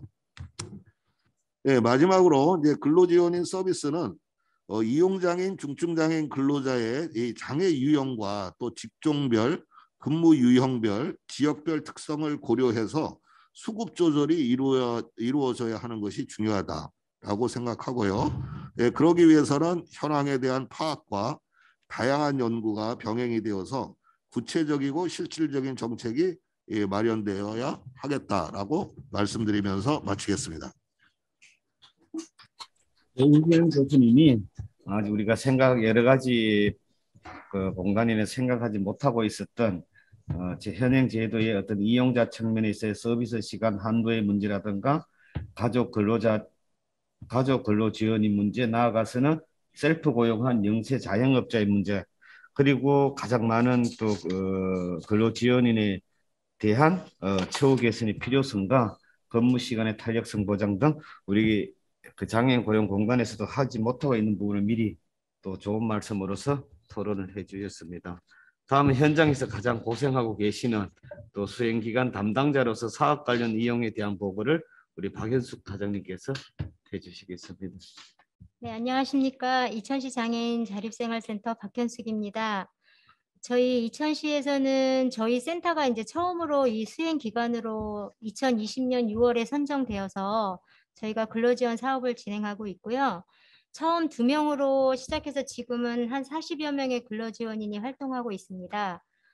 그 근로지원 사업 실무자로서 이 사업을 진행하면서 지금 앞서 많은 말씀해 주신 여러 가지 문제점들이 저도 또 생각하고 있는 부분이어서 저도 이게 현실에서 실제 발생되는 몇 가지 어려운 상황들을 이 자리를 빌어서 말씀드리고자 합니다. 저도 이 사업을 처음 시작하면서 그 가장 느꼈던 것이 근로지원인 서비스 제도에 대한 홍보 부족이었거든요. 저희가 이 사업을 수행하기에 앞서서 이제 센터에서 자체적으로 좀 준비도 하고 홍보도 해보자 해서 그 장애인 고용공단이나 시청 또 상공회의소 같은 곳에서 협조를 해서 장애인 근로자를 채용하고 있는 사업자의 그 정보를 좀 받으려고 했어요. 근데 그 개인정보보호법에 따라서 이제 자료를 줄 수 없다는 답변을 받았고 저희가 이제 그래서 시청 홈페이지에 그 전체 이천시 전체 기업체 명단을 받아서 일일이 다 공문도 보내봤고요. 전화도 일일이 하면서 근로장애인이 실제 근무하고 있는지 또 있다면 이런 제도를 알고 있는지에 대해서 여쭤봤거든요. 근데 관공서가 아닌 이제 민간 단체에서 이렇게 전화를 하니까 잡상인 취급을 하더라고요. 그래서 큰 성과는 보진 못했습니다. 그래서 2011년부터 이게 법제화되어 시행되고 있던 제도인데도 불구하고 장애인 공단의 그 제도권 안에 있는 근로작업장, 뭐 보호작업장, 표준사업장 등의 경우는 잘 알고 있지만 일반 사업체의 경우는 이 근로장애인을 고용하고 있음에도 홍보가 되지 않아서 그 중증 장애인들이 장기 근무를 하지 못하고 입퇴사를 되게 반복하고 계시더라고요. 그리고 대부분이 단순 노무고 단기 근로에 치중되어 있었습니다. 그래서 이 제도를 알고 있었다면 그 입퇴사를 반복하는 일이 줄어서 안정적인 고용 유지가 되지 않았을까 하는 많은 아쉬운 생각이 들었고요. 이런 취업을 원하는 장애인 근로자와 그 고용하고 있는 사업체에 대해서 좀 제대로 된 홍보와 교육이 통해진다면 그 서비스를 받을 수 있는 이 제도 개선이 되어야 된다고 생각합니다. 그리고 두 번째로는 이제 저희가 장애인 근로자와 사업체에 대한 그 사전 의무 교육이 좀 이루어졌으면 해요. 그 장애인 근로 지원인에 대해서는 아까 교수님 말씀하신 대로 그 뭐 5시간의 온라인 교육과 지금 20시간의 그 양성 교육이 이루어지고 있는데 현재는 코로나로 또 비대면 교육이에요. 그것도. 그래서 대면하는 교육에서도 잘 듣지 않는데 비대면 교육이면 그 참 실효성은 없을 거라고 좀 판단이 되어지고요. 또 사업체에 대해서 이런 사업체에 대해서는 공단에서 그러니까 뭐 안내 정도 또 수행기관의 안내 정도만으로 이런 서비스를 받고 계시다고 생각이 됩니다. 그 2018년 대비 현재 근로지원의 사업량이 한 9배 정도 늘었다고 저는 알고 있어요. 이렇게 사업량이 증가는 이렇게 성과로도 나타나지만 또 다양한 문제점들이 배출될 수 있다고 생각이 됩니다. 그 수행기관에서 배치하기 전에 이제 그 실질적으로 미팅이 이루어지고 그곳에서 교육하고 실질적으로 확인서도 받고 하기는 해요. 근데 제도적으로 이 수행기관 담당자들이 그 사업체 담당자에 대한 교육을 시킬 수는 없거든요. 그래서 이런 그 사업체 담당자에 대한 그 본인의 업무를 제외하고도 또 이 업무를 하고 있는 부분도 있다 보니까 저희들이 방문하는 것조차도 좀 부담스러워하는 경우가 대다수예요. 그래서 그 방문하기 전에 뭐 여러 번 전화 통화해서 일정 조율하고 해서 방문을 하는데요. 저희 더더군다나 교육을 진행한다는 것은 저희 수행기관에서는 좀 부담스럽고 어려운 상황입니다. 또 이렇게 해서 원래 그 공단에서의 그 의무 교육이 좀 실시되어져야 된다고 생각하고요. 그렇게 사전 의무 교육을 실시해야 근로지원인의 제도에 대한 취지와 분명한 근로지원인의 업무의 한계, 또 부정수급에 대한 경각심 같은 것도 깨워져서 서비스를 진행할 수 있다고 좀 보여집니다. 그리고 세 번째로는 저희 근로지원인 고용의 불안정과 낮은 보수라고 생각해요. 현재 코로나19로 인해서 뭐 휴업 내지는 축소 근무 등에서는 70%의 급여가 보전되지만 그 이용자들의 특성상 그 근무 일정이 대체적으로 불규칙할 수밖에 없거든요. 뭐 병원을 간다든지 뭐 감정 변화에 따른 조퇴라든지 뭐 여러 가지 사항이 있는데 제가 수행 기간 담당자로서 이해하지 못하는 건 아니지만 근로지원인 입장에서 본다면 그 이용자들의 컨디션에 따라서 뭐 당일 아침에 결근 통보도 받고 또 출근을 했는데 이용자가 안 나왔어요. 그러면 다시 집으로 돌아가야 되는 상황이에요. 그럴 때 제가 이제 전화 받으면 되게 곤란한 적이 많았고요. 또 1년 동안 쓰지 못했던 거를 막 몰아서 연가로 뭐 이렇게 쉬게 하더라고요. 뭐 15일, 어떤 데는 뭐 26일도 있더라고요. 그럴 때는 근로지원인들은 그냥 그게 소득의 감소로 나타나기 때문에 그 규칙적인 소득을 원하던 분들은 중도 포기하시는 분들도 많이 있습니다. 그리고 또 이천 지역의 특성상 대부분 단순 업무가 많으세요. 장애인 근로자분들이. 그래서 또 아시는 분들의 소개로 일들을 많이 하시는데 해보시고는 아우 내가 그냥 공장 가서 일하는 게 속 편하고 급여도 많고 이렇다고 얘기하세요. 또 그리고 근로지원인들이 계속 일을 하고 싶지만 그 중증 장애인 근로자가 건강상의 문제로 휴가를 내거나 또 나아가서는 퇴직을 해버릴 때는 아무 준비 없이 그냥 근로지원인은 순간 일자리를 잃고 마는 경우가 생기는 것이죠. 해당 근로지원인의 서비스 이용자가 나타날 때까지 물론 대기를 하기도 해요. 근데 그게 운이 좋으면 매칭이 되지만 그렇지 않은 경우가 훨씬 많고요. 이로 인해서 근로지원인들은 언제든지 더 나은 일자리가 생기면 그냥 바로 떠나는 경우가 많습니다. 그리고 아까 말씀하셨다시피 아르바이트 정도의 생각하시는 분들도 좀 많으셔서 근로지원인을 이제 일을 하고 계시다가 뭐 준비했던 시험이라든지 뭐 기업에 취업이 돼서 뭐 하게 되면 이제 바로 사직서 써버리고 뭐 오늘 근무하시면서 오늘 나가시는 분들도 있으세요. 뭐 어떤 경우는 이제 힘드시다고 뭐 4시간 일하고 그냥 점심 안 드시고 그냥 가버리시는 경우도 발생하고 그래서 이런 고용에 대한 불안정도 좀 문제고 또 하나 기본적으로 그에 이제 맞춰지는 낮은 보수라고 할 수 있겠는데요. 근로지원이 전문성 강화도 좋은데 그 전에 그거에 맞는 보수가 좀 적정히 적용되어져야 된다고 생각합니다. 그 사업체마다 그 업무의 내용이나 강도가 다 다를 수밖에 없는 것을 모르는 건 아니지만 근로지원인들이 배치되는 사업체에 따라 업무 강도가 다르고 급여는 모두 동일한 조건으로 지급받고 있는 것도 문제인 것이죠. 그래서 물론 핵심적인 업무가 아니라 부수적인 업무로 수행하는 것이라고 교육을 받고 우리 근로지원인들이 이제 업무를 진행하고 있지만 그 사업체에서 원하는 업무는 근로지원인들의 업무와 동일한 업무 내지는 그거보다의 더 이상의 업무를 원하는 경우가 왕왕 있어요. 그래서 그런 것들에 대한 건의를 또 한다고 하면 근로지원 사업 자체 이 서비스를 받지 않겠다. 굳이 받을 이유 없다라고 말씀하시는 사업체도 있습니다. 그래서 기본급의 그 기본 시급에 대한 인상, 노동 강도와 이용자의 체중증 여부에 따른 급여 차등 지급, 또 시급제가 아닌 월급제로의 등 전환 등으로 급여 보전과 처우 개선이 되게 많이 시급히 필요하다고 생각합니다. 그리고 네 번째는 업무 시스템의 개선인데요. 저희가 현재 사업비를 신청하는 데 있어서 공단의 담당 직원에게 제출해야 하는 방법은 2가지예요. 그 엑셀로 파일로 되어 있는 그 서류를 만들어서 보내는 거랑 그 만들어져 있는 거를 또 이 신고 시스템에 그대로 입력을 해야 되는 2가지 방법을 병행해서 사업비를 신청하고 있습니다. 그 제도상의 이유로 반복되는 서류가 다소 있을 수는 있다고 생각해요. 근데 현재 사업비를 신청하는 서류에 있어서 너무 반복적이고 비효율적으로 작성해야 되는 게 너무 많고요. 이 신고 시스템의 불안정하고 또 똑같이 재작성해야 되는 번거로움이 이제 좀 많이 문제점으로 나오고 있어요. 그리고 또 전산의 데이터를 입력해서 나오는 결과치가 공단 직원들이 요청하는 그 엑셀 양식과의 결과치가 또 달라요. 그럼 매번 또 저희가 수정을 해야 되는 거고 또 사업량이 많지 않은 수행기관에서는 담당자가 또 여러 가지 업무를 병행하거든요. 그런데 이런 반복적인 서류는 업무의 과정으로 다가올 수밖에 없고요. 또 이 신고 시스템 자체가 공단의 직원에 의해서만 수정 변경이 가능하거든요. 그래서 저희가 중간에 퇴사 이직률이 높다 보니까 퇴사하는 근로지원인이 많아요. 근데 퇴사 처리가 그때 바로바로 이루어지지 않아서 또 그 퇴사 처리가 이루어지지 않으면 이분들의 그 값이 0으로 나오지가 않고 기본 근무 일수에 나와서 다 계산이 돼서 나와요. 그럼 저희는 그걸 일일이 다 0으로 만들어야 돼요. 그래서 이게 되게 불합리하고 그 서류가 반복적으로 되어 있어서 많이 힘들고요.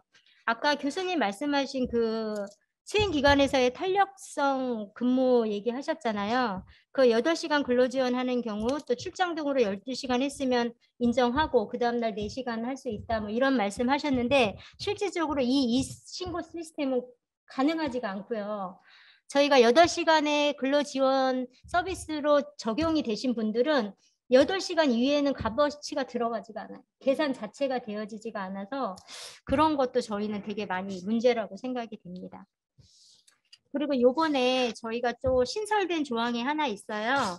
그 배치된 사업장에 근무 경력이 있는 자에 대한 그 제외 조항 신설로 발생되는 문제점인데요. 그 근로지원의 자격 사항에서 이제 추가된 사항입니다. 과거 1년 이내에 지원 대상 장애인이 근무하는 사업장에 근무 경력이 있는 자는 근로지원인으로의 자격을 제외한다라는 조항이 신설되었어요. 이건 이제 물론 부정수급을 막기 위한 제도로 신설된 조항인 건 너무도 잘 알고 있는데요. 이거에 반해서 이제 문제점이 하나 있다고 봅니다. 예를 들어서 A라는 수행기관에 입사해서 근로장애인의 퇴사로 인해서 근무하던 근로지원인이 계속 근무를 할 수가 없게 되었고 그 당해년도 사업비 소진으로 인해서 더 이상의 근로지원인을 채용할 수가 없고요. 또 언제 자리가 날지 모르는 상황이고 또 휴직 처리도 할 수 없는 상황이니 저희는 이제 부득이하게 퇴사 처리를 했죠. 그 후에 이 A라는 수행기관이 근로지원인이 필요하게 된 상황이에요. 그래서 그 퇴사했던 직원을 타 수행기관에 입사시켜서 이제 저희 기관으로 매칭하려고 했는데 그 저희 기관의 수행기관에서 직원으로 근무했다는 이유로 일을 할 수 없게 되었거든요. 근데 물론 그 수행기관에 속한 근로자이긴 하였지만 그 근로지원인은 공단에서 급여를 받는 직원이었어요. 그러면 위 조항을 적용하는 것은 근로지원인의 자격을 인정하지 않는 것으로 저희는 보여지고요. 근로지원인의 전문성을 키우고 근로지원인으로서의 자격 사항을 준다고 한다면 어느 업체에서 근무하더라도 이 근로지원인의 근무는 가능해야 된다고 생각이 되어집니다. 네, 물론 부정수급을 막기 위한 제도임에는 분명하지만 이거에 따른 또 예외 조항 또한 마련이 되어서 위와 같이 불합리한 일은 당하지 않게 되어야 한다고 생각합니다. 근로지원 서비스는 그 중증 장애인 근로자에게는 꼭 필요한 제도이고 또 장애인 지역사회에서 진정한 자립을 하기 위하여서는 반드시 제공되어야 하는 제도입니다. 다시 한번 중증 장애인 근로자의 근로를 보조하는 근로지원인의 처우가 우선적으로 개선되어야 할 것이고요. 사업체와 근로장애인, 근로지원인에 대한 교육의 활성화로 근로지원인 서비스의 질 향상과 이 제도를 유진 발전시키는 길이라고 생각합니다. 그 제가 말씀드린 사항들은 이미 여러 수행기관에서 반복적으로 발생되고 있는 어려움으로 공단과 계속 논의 중이라고 알고 있어요. 하지만 계속 토론과 연구와 뭐 제안만 되어지고 있는 상황이기도 해서 많이 안타깝습니다. 그래서 오늘 같은 이런 귀한 시간이 마중물이 돼서 꼭 속히 제도 개선이 이루어져서 저희 수행기관도 또 우리 근로지원인도 근로장애인도 행복하게 근무하고 고용 유지가 되었으면 좋겠습니다. 감사합니다. 장애인 고용 공간에서 안 온 게 아마 잔소리 듣기 싫어서 안 온 것 같아요. 오늘 어떻게 보면 현장에서 하는 목소리는 어디 가서 들을 수가 없는 것이었고 이런 얘기들이 모여서 또 우리 제도가 개선되고 그래서 어쨌든 2019년 그 기준으로 이 근로지원인 제도를 이용하는 중증 장애인의 고용 유지율이 한 95.1%가 가고 2020년에도 지금까지 해서 94% 이상을 상회하고 있습니다. 실제적으로 이 제도가 생기기 전에 고용 유지가 안 되었던 분들이 많이 그 자리에서 일을 하고 있다는 사실이 아마 여기 있는 많은 여러분들의 노력 덕분에 됐지 않았나 이런 생각을 하게 되고요. 그리고 또 요즘 제도가 바뀌어 가지고 중증 장애인뿐만 아니라 경증 장애인도 적합성 판정이라는 것을 받아서 저도 예전에 말하면 지체 상급 장애인인데 제가 하는 업무 중에서 포장하는 업무가 있습니다. 제 일을 그걸 못해서 제가 판정을 하니까 저도 이제 근로지원인이 적합하다고. 어떻게 보면 이 현장에서 일하는 이런 노력들과 홍보가 많이 부족해서 우리가 모르는 부분이 많이 있는 것 같습니다. 어쨌든 긴 시간 동안 우리가 좀 빨리 시작하고 늦게 끝나는 것 같아요. 생각보다 토론이 너무나 격렬해서 지금까지 세 분의 토론을 마치고 질문과 그에 대한 대답을 하는 시간으로 하겠습니다. 질문 혹시 들어온 거 있나요? 아니면 현장에서 바로 질문을 하나요? 질문해도 됩니까? 네, 질문하셔도 됩니다, 소장님. 지금부터 질문 시작하겠습니다. 잘 들었고요. 토론문 정말 좀 더 수고 많이 하셨고 감사드립니다. 내가 할 이야기도 많이 나왔고 또 내가 생각 못했던 것도 많이 나왔고 도움이 많이 됐습니다. 근데 저는 지금 근로지원인의 문제를 딱 한 가지로 봅니다. 발달장애인에게 어떻게 전문가를 붙일 것인가 라고 했을 때는 근로지원인은 아닙니다. 직무지도원이지. 이거는 구별해야지. 제가 발달장애인에게 근로지원인을 처음에 안 붙였다가 발달장애 부모들한테 얼마나 욕을 많이 들어먹는지 모릅니다. 이유가 있습니다.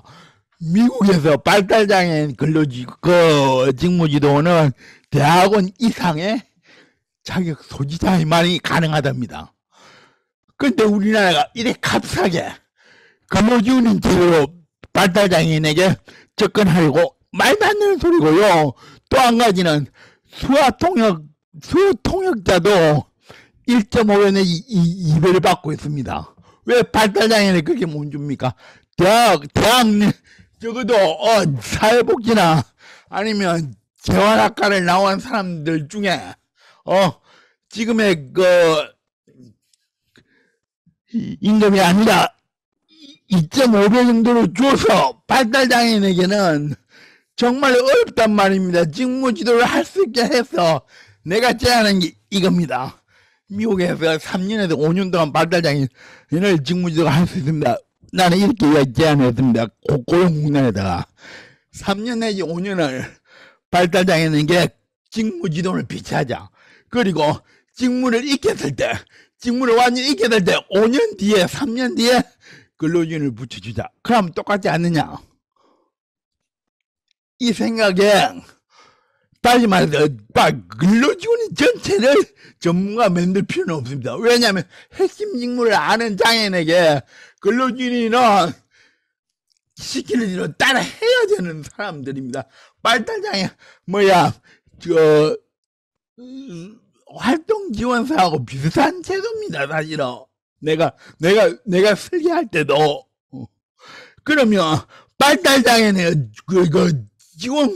지원 고용을 통해서 직무제도는 있는데 왜 이 제도를 사용하고 발달장애는 전혀 모르는 사람에게 발달하다 보니 부정수급이라든지 지금 문제가 심각하거든요. 고용이나 죽으려 그래요.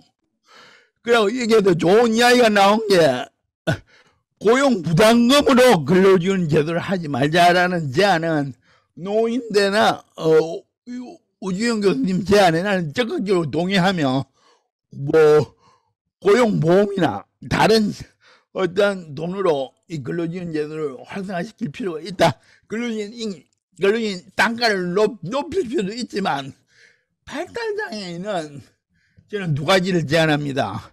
첫째, 체중증 발달장애는 부모들이 해주게 하고 정말 취업이 가능한 지원고용으로 취업이 가능한 사람들에게는 전문가를 배치해서 하는 게 어떠냐. 정현수 교수님한테 우주영 교수님한테 한번 다시 한번 물어보겠습니다. 예, 감사합니다. 아니 갑자기 이런 거는 이 자장이 이렇게 그 묻는 분한테 하는데 질문이 체중증 발달 장애인한테는 그 제가 듣기는 가족 부모님을 붙이고 그 일반 사업장에서 현하는 분은 지원 고용 전문가를 붙이자. 어떻게 보면 근로지원인과 직무지도원을 구분하자. 이런 내용이 맞습니다. 예, 맞습니다. 여기에 대해서 우정 두 분 다 좀 한번. 교수님하고 저한테 두 사람한테 답변해달라고. 어느 분이 그런 답변을 해주세요.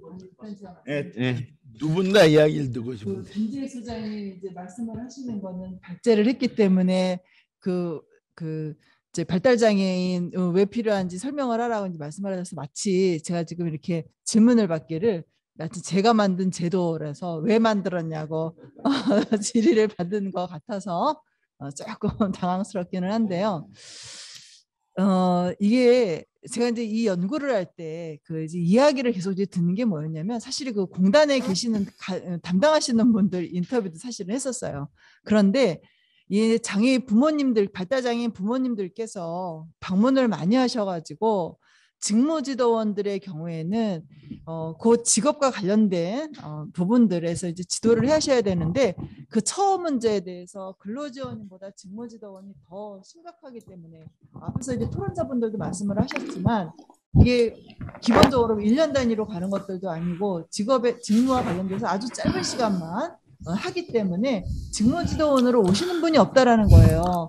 그래서 그게 우리나라 제도가 잘못됐다고. 왜 미국 같은 데서는 그래 하지 않고 대학원 이상의 소지자가만이 가능하고 그렇다고 나는 알고 있거든요. 원래 미국에서 나온 게 직무지도 우리나라에 나온 게 아닙니다. 고용공단은 잘못 사용하고 있다고요. 예, 그런 입장도 충분히 지금 알고요. 우리가 지금 미국의 제도가 들어와서 변형되어서 이게 있을 수 없는, 그러니까 미국 같은 경우는 석사 이상의 분들이 전문적으로 직무지도를 하는데 우리나라에는 석사가 아니라 그것도 그 근로지원인과 마찬가지로 직무지도원은 정말 더 많은 전문성을 가지고 있어야 함에도 불구하고 이분들한테도 시급을 하게 되고 기간도 아니라 하나의 어떤 그 일이 끝나면은 그만둬야 되기 때문에 진짜 말이 안 되는 소리입니다. 그런 그는. 분들이 사실은 없거든요. 그래서 자고책으로 내놓은 게 이제 근로지원입니다 보니까 발달장애인 분들에게서 근로지원인이라도 그런 직무지도 하는 분들이 많이 계시지 않으니까 근로지원인이라도 붙여달라고 요구가 있어서 사실 운영되는 부분이에요. 그래서 이게 본의 아니게 그런 연구를 하다 보니까 제가 지금 마치 그 근로지원인 제도를 만들어서 이렇게 불합리함을 만들어낸 것 같아요. 그게 아닌, 내 말은 그게 아닌데, 진짜. 그러니까 어쨌든 김재익 소장님이 아유, 좀 쉽게 옆에 계시는 질문을 해주셔야 되는데 아니, 너무 어려운 그 질문을 하니까 그게 옆에 계시는 우주영 교수님 한 말씀 좀 해주십시오. 발달장애인을 많이 강의하고 계신, 좀 듣고 싶습니다. 예, 제가 김재익 소장님이 오늘 이 토론회에 참석을 안 하시면 어쩌나 제가 걱정을 했는데 참석을 하셔서 어쨌든 우리 김재익 소장님 사실 이 근로지원인 제도를 만들게 된 당사자 어떤 산파 역할을 하신 분이잖아요. 그래서 이거에 대한 취지를 어느 누구보다 잘 아시는데 저는 이제 원론적으로는 우리 김 소장님의 의견에는 동의를 합니다. 예, 이제 그런데 이제 문제는 우리 이제 정 교수님도 지적을 하셨듯이 이 미국의 이 직무지도원 잡코치 제도가 한국에서는 전혀 다르게 사실 맞습니다. 적용되고 있다는 거죠. 그러다 보니 발달 장애인의 근로를 제대로 지원해 줄 수 있는 어떤 전문성이나 그런 역할을 해주는 이 제공 인력이 사실은 제대로 된 제공 인력이 국내에는 존재하지 않는 거나 마찬가지입니다. 맞습니다. 그러다 이제 그런 와중에 이제 근로지원인이 점점 이제 활성화되어 가다 보니 부모들의 욕구가 저는 이제 이쪽으로 쏠렸다고 이제 보여지는 거거든요. 그러면 이거는 이제 저는 어떤 결과를 이제 초래할 수 있다고 보냐면 직무지도원이 어떤 전문성을 갖고 특히 발달 장애인이 한 85%를 차지하는데 그들에 대한 어떤 작업 지도라든가 뭐 대인관계 기술이라든가 할 때 필요한 이거에 대한 역할을 할 수 있도록 양성하고 이것이 제대로 이루어지지 않는다면 서비스가 그러면 이 혼돈이나 이 혼란은 계속될 것이다. 저는 이제 그 생각이 듭니다. 그래서 이 근로지원인 제도와 직무지도원 제도에 대한 이번 기회에 공단에서 좀 어떻게 좀 재정립을 좀 할 필요는 좀 분명히 있다고 보고요. 공단 자체가 그 직무지도원 개념을 잘못 들이와가지고 삼조하는 바람에 이런 현상이 벌어진 겁니다. 그러다 보면 이 근로지원인이 발달장애인 부모들의 그 욕구에 의해서 본래 취지가 상당히 변질될 가능성이 좀 있다고 봐요. 예, 맞습니다. 그렇게 되면 이게 사실 보조적인 역할을 하기 위한 제도인데, 그러면 다른 우리 감각장애인들한테 제대로 된 서비스를 받는 데도 저는 영향을 미칠 것이다. 맞습니다. 이 부분에 대해서는 좀 더 치열한 좀 논의와 좀 그런 앞으로의 좀 연구 과정은 있고 이거 변화가 좀 있어야 될 필요가 있다고 봐요. 저도. 뭐 공단이 좀 귀담아 들어야 되겠죠. 이 부분에 대해서. 뭐 또 공단의 입장도 한번 들어봐야 되고. 네, 이 부분에. 전 공단. 근데 공단에서 나오신 분이 없으니까. 그래요? 뭐 공단에서 자장님이 공단에 나왔잖아요. 빨리 이야기해 보세요. 과거에는 계셨지만 왜 자꾸 그러세요? 우리가 맞는 질문과 그렇게 해야지. 옛날에 제가 이제 오기 전에 이것 때문에 공단에 한번 여쭤봤어요. 실제로 이제 뭐 우리가 지금까지 저도 예전에 했을 때 2000년도에 장애인 지원 고용 제도를 도입했을 때 이게 무슨 지원 고용이냐, 미국하고 다르다고 그때 막 욕 엄청 많이 먹고 했는데 제가 욕 잘 많았습니다. 네, 뭐 어쨌든 그래서 그게 또 20년이 흘러가니까 우리나라에 정착돼서 나름의 또 역할도 하고 또 이 많은 토론과 제도 개선을 거쳐서 자리를 잡아가고 있듯이 이러한 근로지원인 지원 제도도 또 저는 아까 그 우리 김재익 소장이 말한 것처럼 직무지도원의 어떤 자격성을 강화해서 또 그런 과정하고 이렇게 점차 나아가지 않을까. 그래서 공단 제가 물어봐서 이게 어떻게 갈 거냐. 공단의 이런 부분에 교정 공단의 인적 지원 제도가 근로지원인이 있고 지원 고용이나 직무지도원이 있고 뭐 또 작업지도 여러 가지로 세 가지로 구분되어 있습니다. 이걸 이제 중증 장애인을 해서 하나로 통합을 하면서 아까 그 김재익 소장님이나 그 우정 교수님이 얘기했는 것처럼 그 시간과 보상 체계를 차등적으로 적용해서 결론적으로는 그 사람들에게 맞는 그렇게 해서 제도를 개선하려고 하는 그 같은 그런 준비를 하고 있는 것 같아요. 그럴 때 여기서 이런 토론회를 거쳐서 나온 내용들을 제도 개선을 하고 낸다면은 우리가 원하는 뭐 당장은 아니지만 저는 뭐 공단에서 봐서 뭐 지금 당장 오늘 해서 해달라고 해서 내일은 해주지 않을 것 같아요. 그렇지만 이러한 제도들이 생기기 과정이 우리가 그 김재익 소장님이 중증장애인 인턴제를 부르짖은 지 10년 만에 처음 만들어져 가지고 지금 2022년에 근로지원인 제도까지 올라와서 뭐 1,000명, 600명, 200명 하던 사람들이 8,000명까지 내년에 10,000명까지 하는 이런 제도의 개선이 양적인 향상을 가져왔으니까 여기 오신 분들이 노력을 한다면 질적으로 더 많은 개선이 되지 않을까. 공단의 입장은 아마 그렇게 얘기를 할 것 같습니다. 예, 수고 많이 하시고 우준 교수님 아까 이야기하신 경청장애인으로 붙이자 이게 지금 고용공단에서 6급 옛날에 6급이라고 하는 경청장애인까지도 근로지원을 붙이고 고령장애인도 근로지원을 붙이고 이렇게 지금 하고 있는 걸로 알고 있습니다, 교수님. 중증장애인은 말을 굳이 쓸 필요가 이제 빼야죠. 예. 교수님 말씀에 전적으로 또 동의합니다. 예. 예. 아마 그래서 공간이 좀 정직성이 좀 심합니다. 조정이 커지다 보니까. 옛날에는 이야기 안 하더만은. 공간에 서비스 신청했는데 빨리 안 해주고 미칩니다. 뭐 그러면 우리 훌륭하신 또 김재익 소장님 좋은 말씀 있었고 또 다른 질문은 예, 감사합니다. 예, 소장님 고맙습니다. 예, 들어가겠습니다. 조금 이따 들어가세요. 자기 말만 하고 가면 안 되죠. 자, 다른 질문 해주세요. 갑자기 질문하라 하니까 이게 현장에서 해야 선물도 주고 이렇게 해야 질문이 나오는가 봐요. 그러면 질문이 토론자가 질문해도 됩니까? 아까 지금 자장도 질문해도 됩니까? 그러니까 제가 그 노임대 그 원장님한테 좀 궁금한 게 하나 있는데요. 이게 그 이제 과장님한테도 근데 이 수당을 지급할 때 그 근로지원인 수당이 따로 나가고 그다음에 사업비가 따로 나가는가요? 아니요. 그러면 저희가 이제 급여 계산을 할 때 예. 근무 시간에 관련돼서 이제 금액이 정해지면 그 금액이 18.89%에 대한 이렇게 사업비가 따로 산출이 돼요. 그래서 같이 합쳐져서 나와요. 근데 이제 제가 이제 그 아까 노인대 소장님 격차가 그 활동보조인 같은 경우에는 만 얼마를 주고 75%가 활동보조인 수당이 가고 나머지 가고 이렇게 가는 건가요? 활동지원 사업도 예. 14,020원에서 예. 75%가 이제 급여로 나가고요. 예. 그 나머지 25%가 이제 사업비거든요.